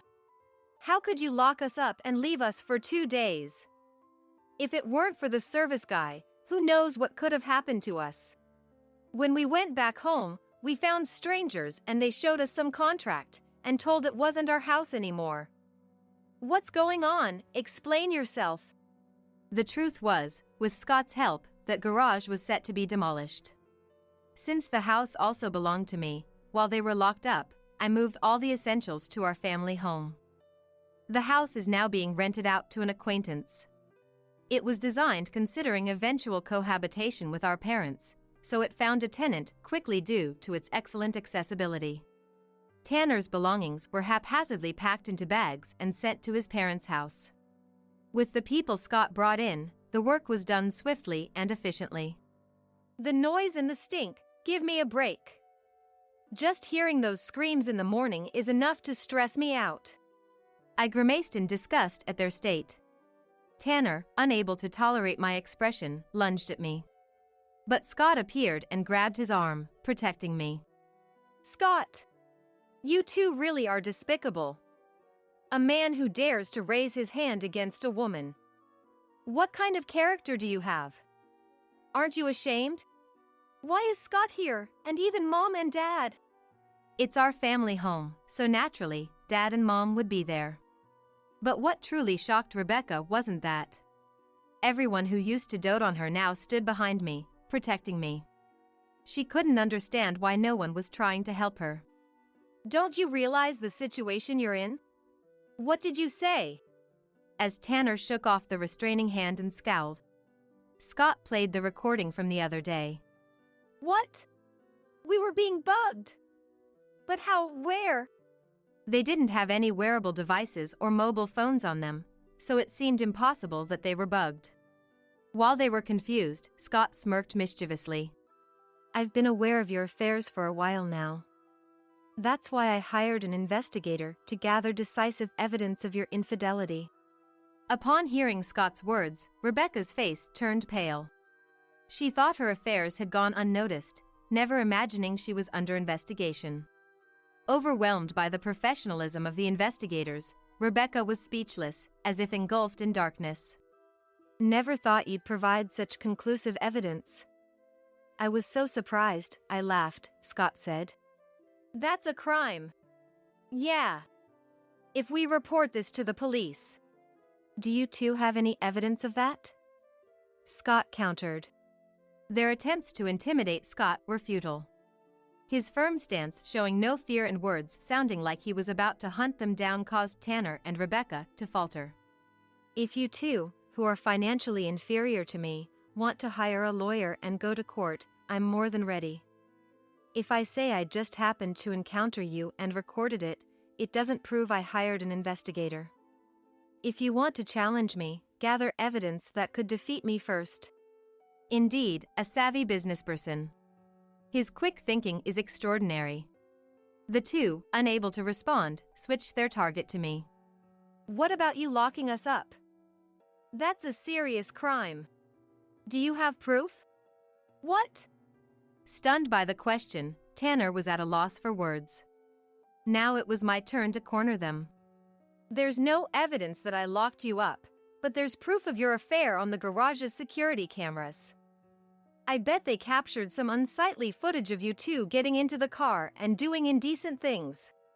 Hearing this, the color drained from their faces, and they began to back away in fear. I believed your words for years, thinking you truly cared for me. But it was all an act, just to connect with Rebecca and cheat on me. No, it's not like that. Natasha, please forgive me. I really love and no one else. Me too. What happened with Tanner was just a momentary lapse, nothing serious. I swear it's true. Please believe me, forgive me, Scott. Realizing their disadvantage, the two abruptly changed their tone and started apologizing. They were clinging to our feet, weeping and pleading for forgiveness in their disgraceful state. Let go. What? I said let go. I yelled at Tanner, and Scott shook Rebecca off. Why would anyone forgive you too? No matter what happens, I will never forgive you. No matter how much you apologize or beg, I will never forgive you. Rot in hell with your regrets. With an anger never shown before, the two were thoroughly intimidated and fled the house. Dad and Mom, who had been watching worriedly, came to comfort me, and Scott gently stroked my hair, saying I did well. At that moment, overwhelmed with relief, I broke down in tears. The harrowing days I endured felt like hell itself. Clinging to memories, I tried to endure, but I was reaching my limit. Before breaking down, I managed to end that life, and the feeling of liberation made my emotions erupt. Thus, I successfully executed my revenge on Rebecca and Tanner. They fled to Tanner's parents' house, but as I had already explained the situation, they were denied entry and turned away. Moreover, due to their misconduct, John, my father-in-law, refused to employ him any longer. Tanner was already problematic at the company, so it didn't take long for him to be disowned, as I learned later. Rebecca and Scott soon divorced. Despite Rebecca's pleas until the end, she lacked the financial means to contest the divorce settlement and had no choice but to accept Scott's terms. Naturally, Tanner and Rebecca were charged a significant sum for compensation, considering the cancellation of the wedding and all the preparations that were ruined. Thanks to Scott hiring an excellent lawyer, we managed to make the two sign an agreement ensuring they'd pay up, and now they are both working desperately to fulfill it. I explained the situation to everyone who was supposed to attend the wedding. They were all disillusioned but supportive, offering understanding and assistance. I also made sure to explain the situation to the neighbors when the two were locked in the shutter for 2 days. I didn't want any commotion or the police getting involved, which would jeopardize the plan. Being well liked by the neighbors and Rebecca being known as the unpleasant sister who always looked down on me, everyone sided with me. As a result, Tanner and Rebecca are now viewed coldly by everyone. Once living a lavish life, they now lead a life of poverty, struggling daily, considerably thinner, as I've heard from friends. 4 years have passed since the incident. I'm devoted to my work, and Scott is also busy with his own. Dad and Mom are living fulfilling days, supporting my life and career. They even encourage me to find happiness when I meet the right person, motivating me to look forward. Hoping to make them proud, I'm also investing in self-improvement. Laura here. Annabelle. Melissa. If you're there, please answer. I banged on the door loudly, but there was no response at all. Just as I was about to leave, thinking they might have gone out, I heard the sound of a key turning. When the door opened, there stood my granddaughter Melissa. She looked anxious, but her face lit up when she saw me. Granny! She exclaimed briefly and hugged me tightly. I picked up Melissa and went inside. The room was eerily quiet, and Annabelle was nowhere to be seen. Melissa, did Annabelle go out somewhere? Melissa just nodded in response to my question. As we moved further into the house and reached the living room, I noticed half-eaten snacks on the table. I put Melissa down and asked her again. It's lunchtime, but you were eating snacks? Yeah. When Dad's not here, Santa Claus comes and brings me snacks. Santa Claus? He comes on days when Dad's not here and brings lots of stuff. Mom looks so happy about it. But it's a secret from Dad. Because it would bother Santa Claus. Hearing this, I became certain of something. Annabelle's flashy outfit the other day was for meeting this Santa Claus. I immediately started to search the house for evidence. I am Laura. I work at a cafe near my home. I lost my husband about 20 years ago, and since then, I have been raising my son Nicholas on my own. Since my husband's passing, the regulars at the cafe have been looking out for me in various ways. With their support, Nicholas grew up well and became independent as a working adult. I shared this joy with all the regulars. A few years after Nicholas started working, he married a woman named Stephanie, and they had my granddaughter, Melissa. Lately, my greatest joy has been seeing Melissa. She seems to have taken a liking to me, which makes me incredibly happy. My hobby is knitting, and I make sweaters and hats, gifting them to her whenever I can. Melissa, I knitted a sweater for you. Seeing the sweater I made, Stephanie also smiled warmly. Thank you as always. Melissa, make sure you thank her properly. Thank you. She held the sweater I gave her dearly, humming a tune as she took it to her room. Watching her back, Stephanie and I talked about Melissa's future. Everything was supposed to be fulfilling. But misfortune strikes suddenly. Stephanie fell seriously ill. I took care of Melissa instead, praying fervently every day for Stephanie's recovery. Nicholas, too, was busy caring for Stephanie and comforting Melissa whenever he could. We believed Stephanie would recover. However, after years of fighting the illness, Stephanie passed away. But there was no time to grieve. We still had young Melissa. With Nicholas busy at work, I started to go to his house to take care of her. Seeing Stephanie's resemblance in my granddaughter's face, I vowed to do everything to make Melissa happy. A few years passed by. I was at Nicholas's house, cooking dinner for Melissa as usual. Nicholas returned from work with a serious look on his face. Mom, I need to talk to you, just the two of us. He took Melissa to her room and returned alone after a while. I wondered what it was about. A bit anxious, I opened my mouth. So, what's up? Nicholas looked embarrassed. Well, actually, I'm thinking of remarrying. What? I blurted out loudly. Then covered my mouth, worrying Melissa might hear. Nicholas continued seriously. Sorry, I know it's shocking. I didn't intend to at first. But thinking of the future, I worry about Melissa being lonely. Indeed, Nicholas had a point. I'm taking care of her now, but there's no guarantee I can continue to do so. Melissa is still young, she might accept a new mother. I understand. I'll support your decision. So, what's she like, the woman you're seeing? Relieved, Nicholas smiled for the first time. She's a junior at my company. She's been into me since she joined. She's really cheerful, I think Melissa will like her. That's good to hear. Actually, I'd like you to meet her before the wedding, if that's okay. Of course. So the conversation progressed, and a few days later, I was set to meet Nicholas's fiancée. Her name is Annabelle, and just like Nicholas said, she was very cheerful. Throughout our conversation, her constant smile made me genuinely like her. When I first saw him at the company, I knew I liked him. I heard he lost his previous wife, but I didn't care and went for it. I aggressively pursued him. Anyway, she talked a lot. With her youthful appearance, she looked much younger than her age. I was worried about how Melissa would feel about Annabelle, but Melissa seemed to warm up to her quickly. Seeing Melissa so attached to Annabelle, I felt reassured that she would be all right.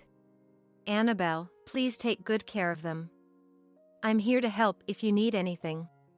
I bowed as politely as I could, and Annabelle gave a thumbs up. Okay. Leave it to me. Afterward, Nicholas and Annabelle got married and started their new life. I wholeheartedly blessed their future and returned to my regular life.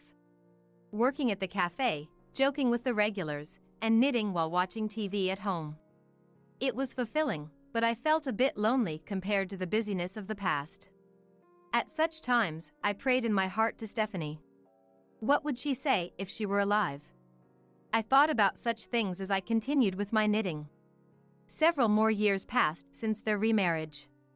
One day, I went to give Melissa a sweater I had knitted, heading to the condominium where Nicholas and his family lived.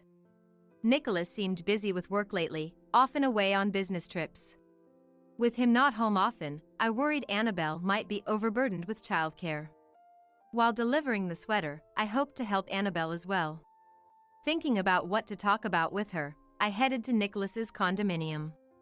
What floor was it again?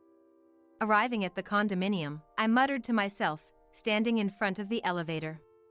Luckily, the elevator was just coming down. 3rd floor, 2nd floor, as the lights blinked, and a sound indicated its arrival at the 1st floor. In contrast to the slowly opening doors, a woman hurried out. I glanced at her and was surprised to see that the woman was Annabelle. Oh, Annabelle. Startled by my voice, Annabelle let out a gasp and hopped a little. Laura? You startled me. What are you doing here? Sorry about that. I knitted a sweater for Melissa and thought I'd bring it over. Hearing this, Annabelle suddenly seemed unsettled. Her gaze wandered around, restlessly. I noticed that Annabelle was dressed very elegantly. Her outfit and makeup were perfect. Are you heading out? Bad timing on my part. Yes, I have a meeting with mom friends. So, Avoiding eye contact and fidgeting with the hand not holding her bag, Annabelle spoke. Annabelle seemed in a hurry. Regretting not contacting her in advance, I suggested. Don't worry about me, go ahead. Melissa is in her room, right? If I stay with her, you can relax and enjoy your time more. And so, I offered. Just wait a moment. I can't impose that on you, Laura. Don't worry about it. You probably need a break too. I'm just an old lady with too much time on her hands. However, she stubbornly refused my offer, and I felt something was off. Sure, I might have been overstepping. But was there a need for her to be so frantic? The truth is, my apartment's a mess. I'm embarrassed for you to see it. That's why I don't want you to come in. It's fine, really. I can help clean up. Finally, unable to hold back any longer, Annabelle snatched the bag with the sweater from my hand. I really can't have you here. I'll make sure Melissa gets the sweater. Please go home now. I'll contact you later. Then she pressed the elevator button. Even as Annabelle stepped in and the doors began to close, she kept a wary eye on me, making sure I wasn't following. As the doors closed slowly, I waved goodbye. Only silence remained. But my mind was anything but quiet. The season was about to turn to autumn, yet her attire was quite revealing. I also noticed a strong scent of perfume. I've met with mom friends myself, but never dressed so provocatively. Maybe times have changed, but Annabelle's attire seemed too intent on attracting the opposite sex.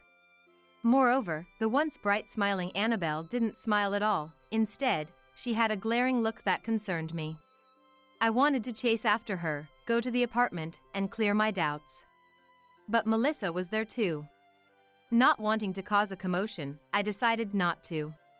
I watched the elevator light ascend with a feeling of unease. With worries in my heart, I left the condominium quickly. That night, while knitting and watching TV, I suddenly got a call from Annabelle. I stopped my work and answered the phone. Hello. Hello.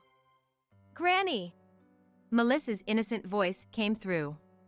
Her voice instantly made me smile. Melissa. It's been a while. Have you been well? Yeah. And thanks for the sweater. I'll treasure it. Her words brought relief.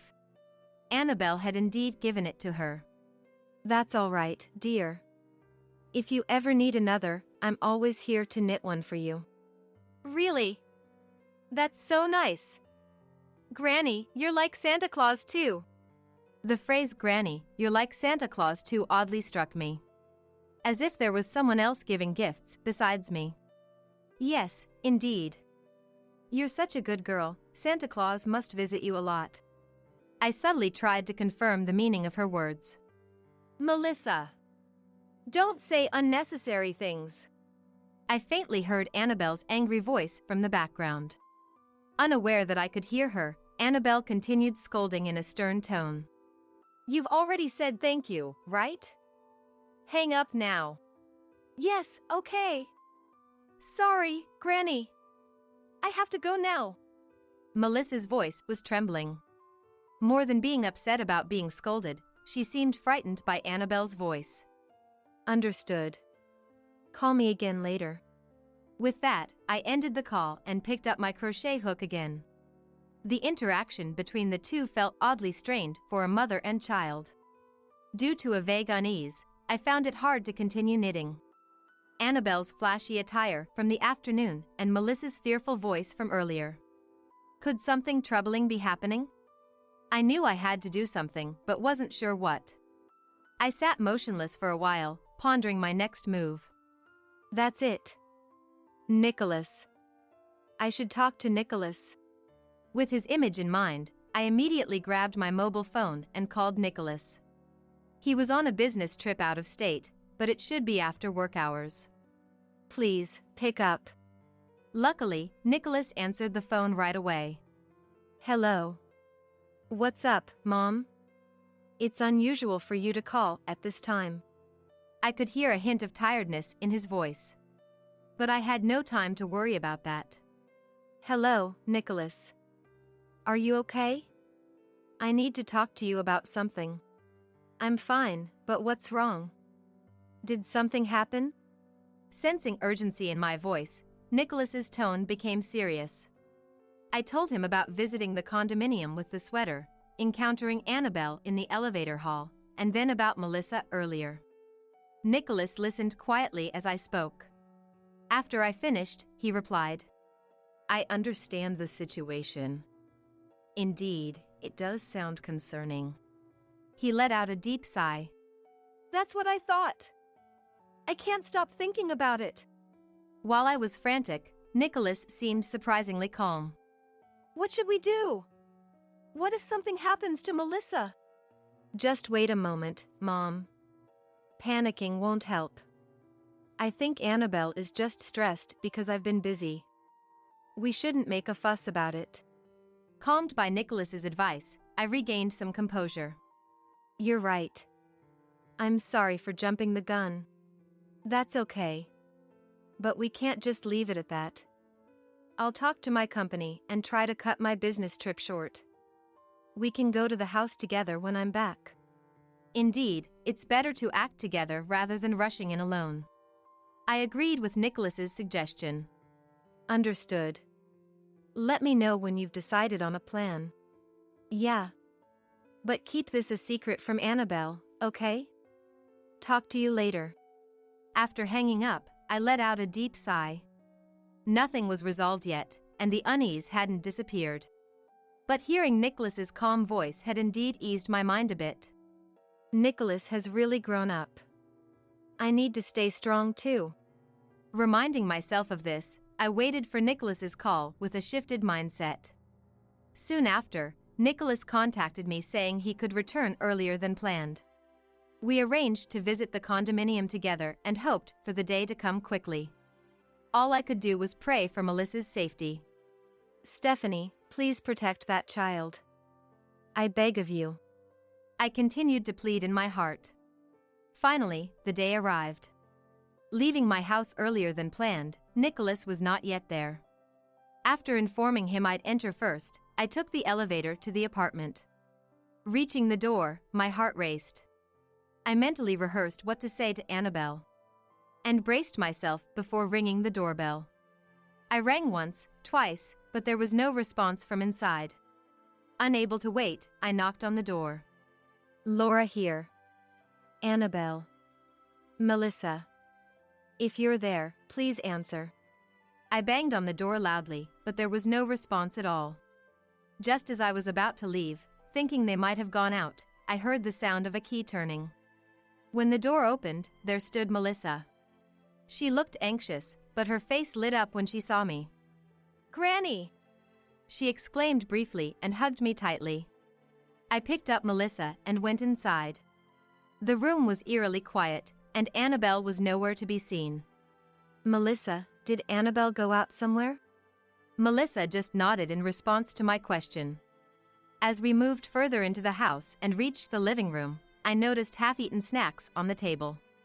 I put Melissa down and asked her again. It's lunchtime, but you were eating snacks? Yeah. When Dad's not here, Santa Claus comes and brings me snacks. I decided to ask Melissa about the doubt that had been on my mind since the other day. Melissa, who is this Santa Claus?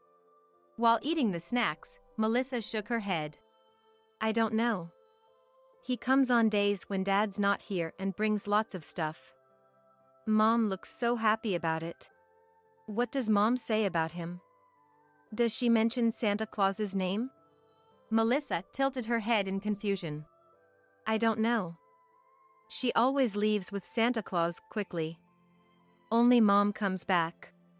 So, Santa Claus visits often because you're a good girl. But Dad doesn't know, right? Yeah. Dad's never met Santa Claus.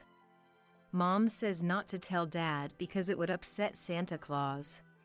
Hearing this, I was convinced that Annabelle was entertaining an unknown man while Nicholas was away.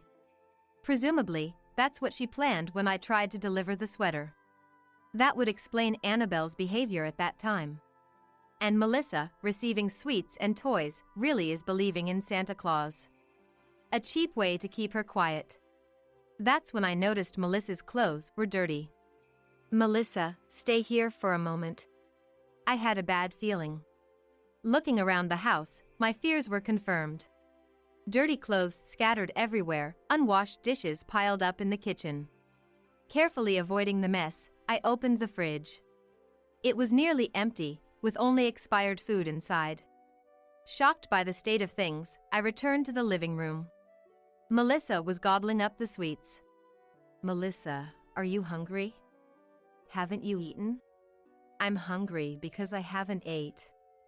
That's why I like eating the sweets Santa Claus gives me. I hugged Melissa tightly, gently stroking her head. It's too much for such a young child to endure. How could I face Stephanie in heaven now? As I loosened my embrace, Nicholas arrived. Entering the room and setting down his bag, he sighed as he looked around. This is a mess. Dad! Welcome back! Melissa quickly left my side and hugged Nicholas. Melissa, have you been a good girl? Nicholas embraced her, gently stroking her head as I had. Nicholas, can you watch Melissa? She hasn't eaten anything. I'm going to the supermarket to buy some groceries. Understood. I appreciate it. I hurriedly left and bought essential groceries. Back home, I cleaned the kitchen and cooked a meal. Melissa ate hungrily. Meanwhile, Nicholas and I cleaned the room and secured evidence of Annabelle's infidelity. We discussed how to confront Annabelle with the truth. During our talk, Nicholas sensed Annabelle's return and retreated to the back room. I'm home. You better have not done anything. Annabelle entered, noticing me, and dropped her bag. Laura! What are you doing here? She looked around the room and went to the kitchen. And then approached me angrily. Unbelievable. You just come in and use the kitchen? That's outrageous even for you. Annabelle's anger didn't seem to subside. And then she directed her anger at Melissa. Melissa! You opened the door for her. Why do you always do such unnecessary things? Melissa dropped her chopsticks to the floor and clung to Annabelle's legs, crying loudly. Mom, I'm sorry. I won't do anything bad again. Please forgive me. Annabelle, there's no need to speak like that. Melissa was waiting here hungry the whole time. Annabelle, her face twisted in anger, let out a heavy sigh. I don't need to be lectured. Melissa is my child. Laura, please don't interfere. I clenched my fists involuntarily. Yes, her words weren't wrong. But I couldn't overlook this situation for Melissa's sake. But this is like neglecting a child. I understand it's tough with Nicholas being busy. If that's the case, you should have asked me for help. Enough. Just leave now. I'll ask Nicholas to have a word with you. There's no need for that. Nicholas, unable to bear Annabelle's harsh words any longer, emerged from his hiding spot. Annabelle was surprised to see him. Nicholas, you're back already. That was quick. Was work all right? Annabelle desperately tried to cover up her actions. But it was too late for such efforts. Still, Annabelle seemed oblivious, continuing to speak sweetly to Nicholas. If you had told me you were coming back early, I would have cleaned up and prepared a feast. But those words no longer had any effect on me or Nicholas. Nicholas signaled me with his eyes. Understanding immediately, I took Melissa's hand. Melissa, you're full now, right? Let's watch TV together. I took Melissa to another room and turned on the TV. Although she was sobbing, she soon became engrossed in the TV. Melissa, watch TV for a bit. I'm going to clean up. Okay. Leaving my smiling granddaughter watching TV, I returned to the living room. Nicholas and Annabelle were seated facing each other at the dining table. Annabelle had changed completely from her earlier coyness, now sitting quietly, looking down. Nicholas sat with his arms crossed, staring intently at Annabelle. I sat down next to Nicholas. Taking that as a cue, Nicholas began to speak. So, can you explain what all this is about? Annabelle bit her lip, not answering. Listen, Annabelle. I'm not trying to blame you. I share the responsibility, too. I was too busy with work to help with childcare. Then Annabelle suddenly looked up and glared at Nicholas. That's right. It's all your fault for dumping everything on me. You're never home, and Melissa is a handful. It was hard. So, you cheated on him. I calmly responded to Annabelle's defiant attitude. In her panic, Annabelle started blurting out things we hadn't even asked. I did love Nicholas, you know. Since I joined the company. I thought Stephanie's death was my chance, so I married him, but now I regret it. She continued, taking advantage of our silence. But look at Nicholas. He's gotten old. Look at that belly. It's embarrassing. I'm disillusioned. I'm still young and I want to have fun. Is that too much to ask? I involuntarily glanced at Nicholas. But he didn't seem particularly angry. I get what you're saying. So, who is your affair partner? A friend from my student days, Hugo. We happened to meet recently. He's still wonderful, unlike you. After saying this, Annabelle looked up at the ceiling. I shouldn't have married. Melissa is becoming more like Stephanie and is not cute at all. But Hugo likes kids, so she was useful in that matter. Suddenly, Nicholas slammed his fist on the table. Both Annabelle and I were startled and tensed up. Nicholas glared at Annabelle with anger-filled eyes. You think because I don't say anything, you can keep this up? I was going to forgive you, but you keep spouting nonsense. Annabelle seemed completely frightened by this side of Nicholas. I swallowed hard, impressed by his intensity. Mock me all you want, but I won't tolerate you talking about Melissa like that. It's over. We're getting a divorce. I'll be seeking alimony, too. Wait. Annabelle's complexion changed the moment she heard divorce. She realized she had said too much. I won't divorce. I'll apologize for overstepping. I regret what I did to Melissa, and I'll break up with Hugo. Please forgive me. No, we're separating. Even if I forgave you now, you'd just do it again. My mind is made up. I had never seen Nicholas with such a cold expression. Annabelle's anger flared up again at his unchanging decision. Stop it. You just admitted it's your fault. I won't allow a divorce. Hearing this, Nicholas slowly took out his mobile phone and placed it on the table. He operated the screen, and Annabelle's voice started playing. As soon as she heard it, she became silent and seemed to come to her senses. Her earlier statements echoed through the room. As you can hear, I recorded your voice. I have evidence of the state of the room and your affair. So, there's no chance of winning for you. Thus, Annabelle finally compromised and accepted the divorce. For the time being, I took custody of Melissa. It was decided because Nicholas was busy, and it was deemed unsafe to leave her with Annabelle. During the divorce mediation, I started taking Melissa to the cafe with permission. The regular customers were smitten with her and even helped look after her. When I explained the situation to them, one of them, a former detective, suggested filing a criminal complaint. With enough evidence, it would be possible, he advised. I immediately informed Nicholas, and we began preparations for a criminal case. Simultaneously, the divorce mediation also progressed smoothly. Thanks to the evidence we had secured in advance, Nicholas successfully gained custody. I am truly glad I consulted with Nicholas at that time. Regarding alimony, since Nicholas also had some fault, the amount wasn't significant. However, Annabelle couldn't afford it, so her parents agreed to pay on her behalf. Subsequently, Annabelle was arrested. Following the trial, she is now incarcerated. Melissa was anxious until the turmoil settled, but she quickly cheered up thanks to the regular customers and our emotional support. On my recommendation, Nicholas moved to a nearby neighborhood. He's still busy with work, so when he's on business trips, Melissa stays at my house. Our greatest joy is doing knitting together and watching TV.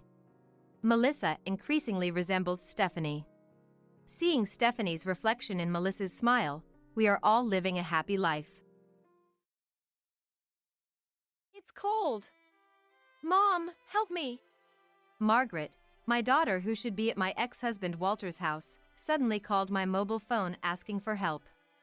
In the dead of winter, with heavy snow falling, Margaret had been locked in the storage shed by her stepmother Ashley for over 4 hours. In a panic, I rushed over and managed to break open the shed door, only to find Margaret shivering and barely conscious inside. Margaret, hang in there. No matter how many times I called her, Margaret didn't respond, her face pale and bloodless. I hurriedly got her into the waiting ambulance and headed to the hospital, praying all the way. I'll never forgive Walter and Ashley for doing such a terrible thing to Margaret. Clenching my fists tightly, I resolved to seek revenge. I am Natasha, 29 years old.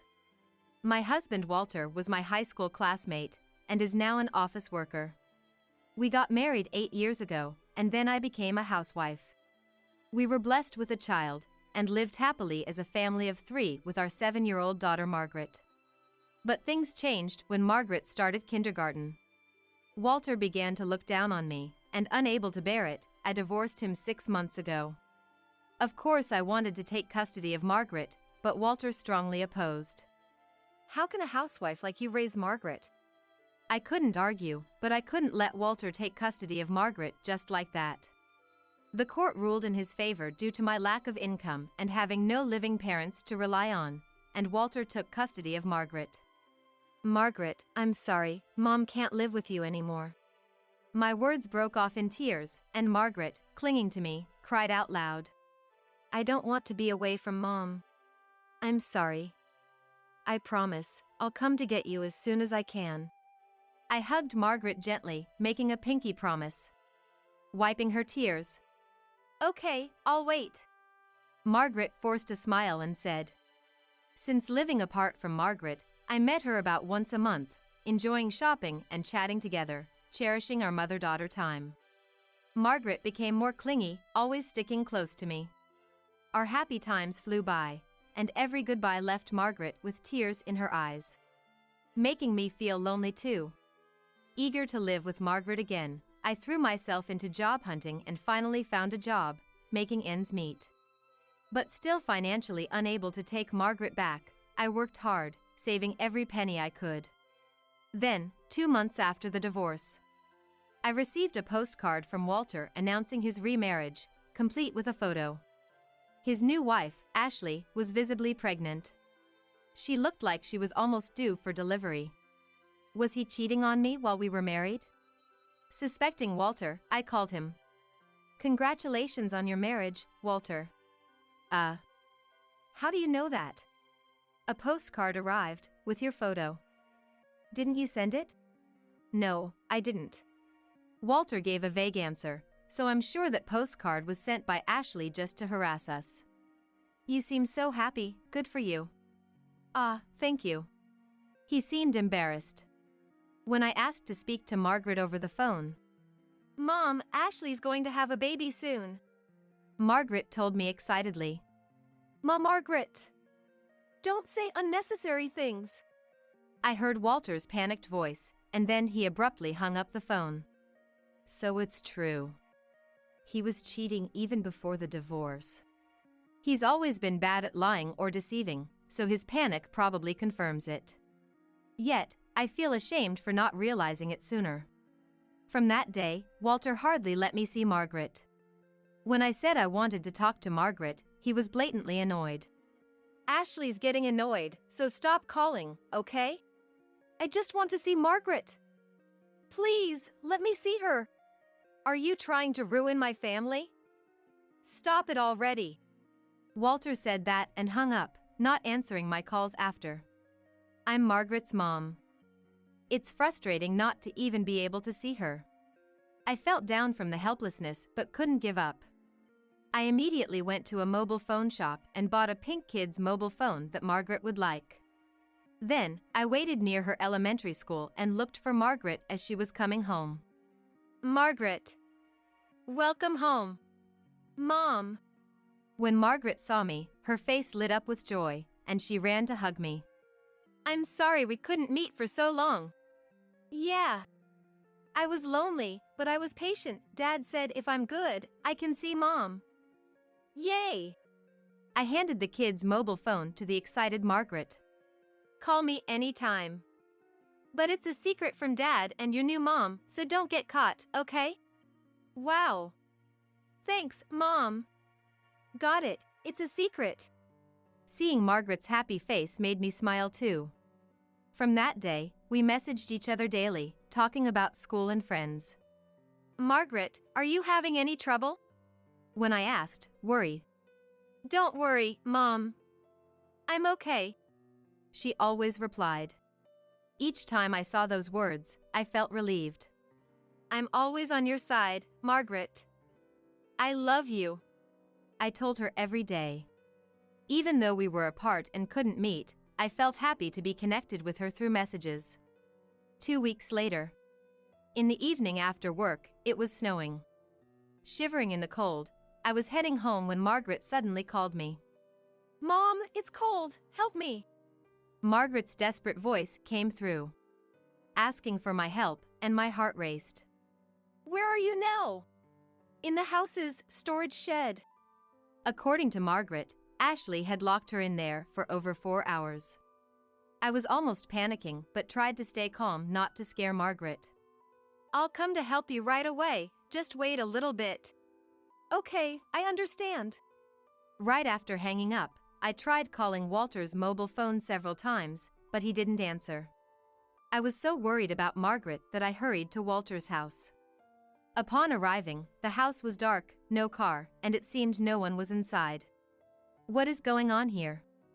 I tried to open the storage shed where Margaret was said to be locked in, but it was locked. I broke the door with a shovel nearby and found Margaret inside, curled up and shivering from the cold. Margaret! It's Mom! Margaret, barely conscious, had a weak response to her name, and she felt very hot to the touch. I immediately called an ambulance and accompanied Margaret to the hospital. Why did this happen? During the transport, I kept repeating these words in my head, looking at Margaret's ashen face. I had been too reassured by Margaret's messages saying, "Don't worry, I'm okay." Why didn't I realize something was wrong sooner? I continued to blame myself for my naivety. At the hospital, the doctor told me, she's in a very critical condition. Holding Margaret's cold hand as she lay in the bed, unconscious, I felt a burning anger. I will never forgive Walter and Ashley for what they did to Margaret. I'll make sure they pay. I had decided on my revenge. That night, Walter called me. Apparently, he had heard from the neighbors about the ambulance at his house and my presence. Don't take Margaret away like that. Give her back. Don't interfere with our parenting. I could hear Ashley's yelling voice too, perhaps on speaker mode. The custody is mine.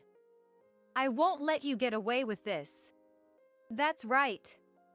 We'll report this to the police. Amidst their uproar, I took a deep breath and calmly said, "Margaret has passed away." "What?" Walter gasped.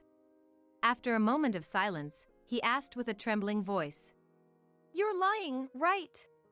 "It's all your fault." Then, in contrast to Walter, I heard Ashley laughing loudly. Ah ha ha ha. Good riddance. She always compared me to you and never called me mom. I never liked her anyway. I was shocked.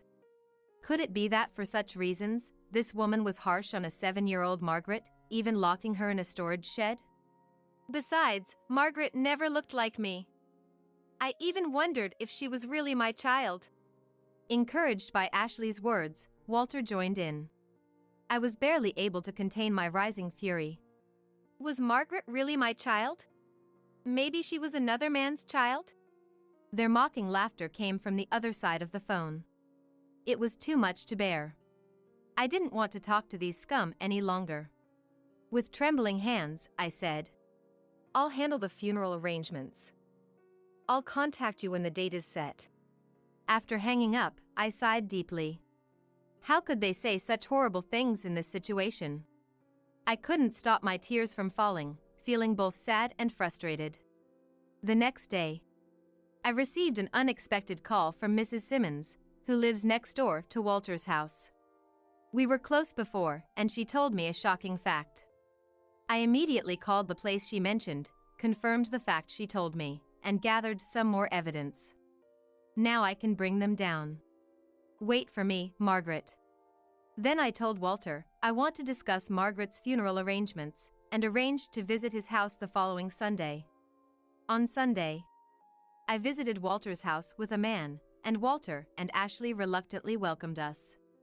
"You were supposed to handle everything, weren't you? But there are funeral expenses and other things, right? I don't have that much money." "Huh? What a hassle." Walter scratched his head and, turning to the man sitting with us, arrogantly crossed his arms and demanded, "Hey, make the funeral for Margaret cheaper. Just give us the cheapest plan with a discount." They both seemed to mistake the companion for a funeral director, as I had told them we were meeting for funeral arrangements. "Hey, Walter. Do we even need to have a funeral? It's like throwing money away, right?" "We have to, for appearances."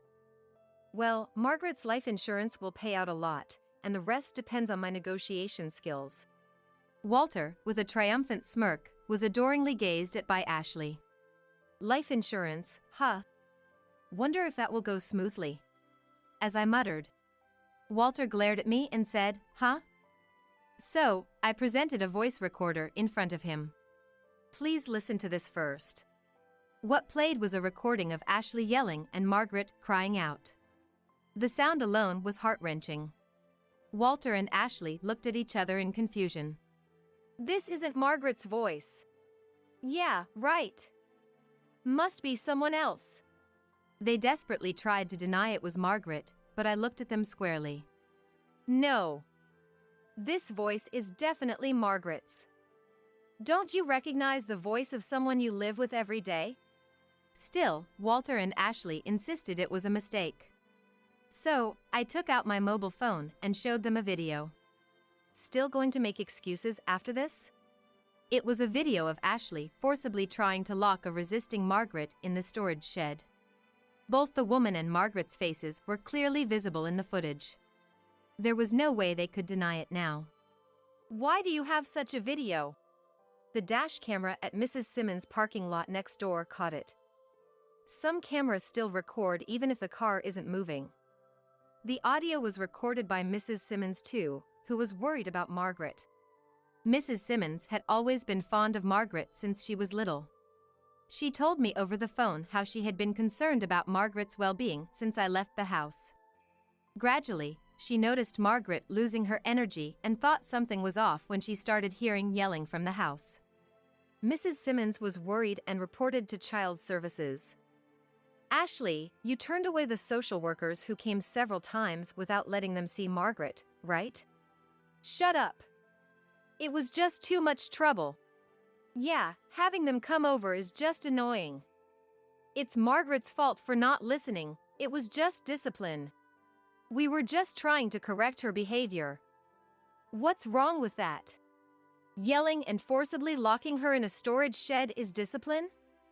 Don't be ridiculous. Margaret isn't your toy.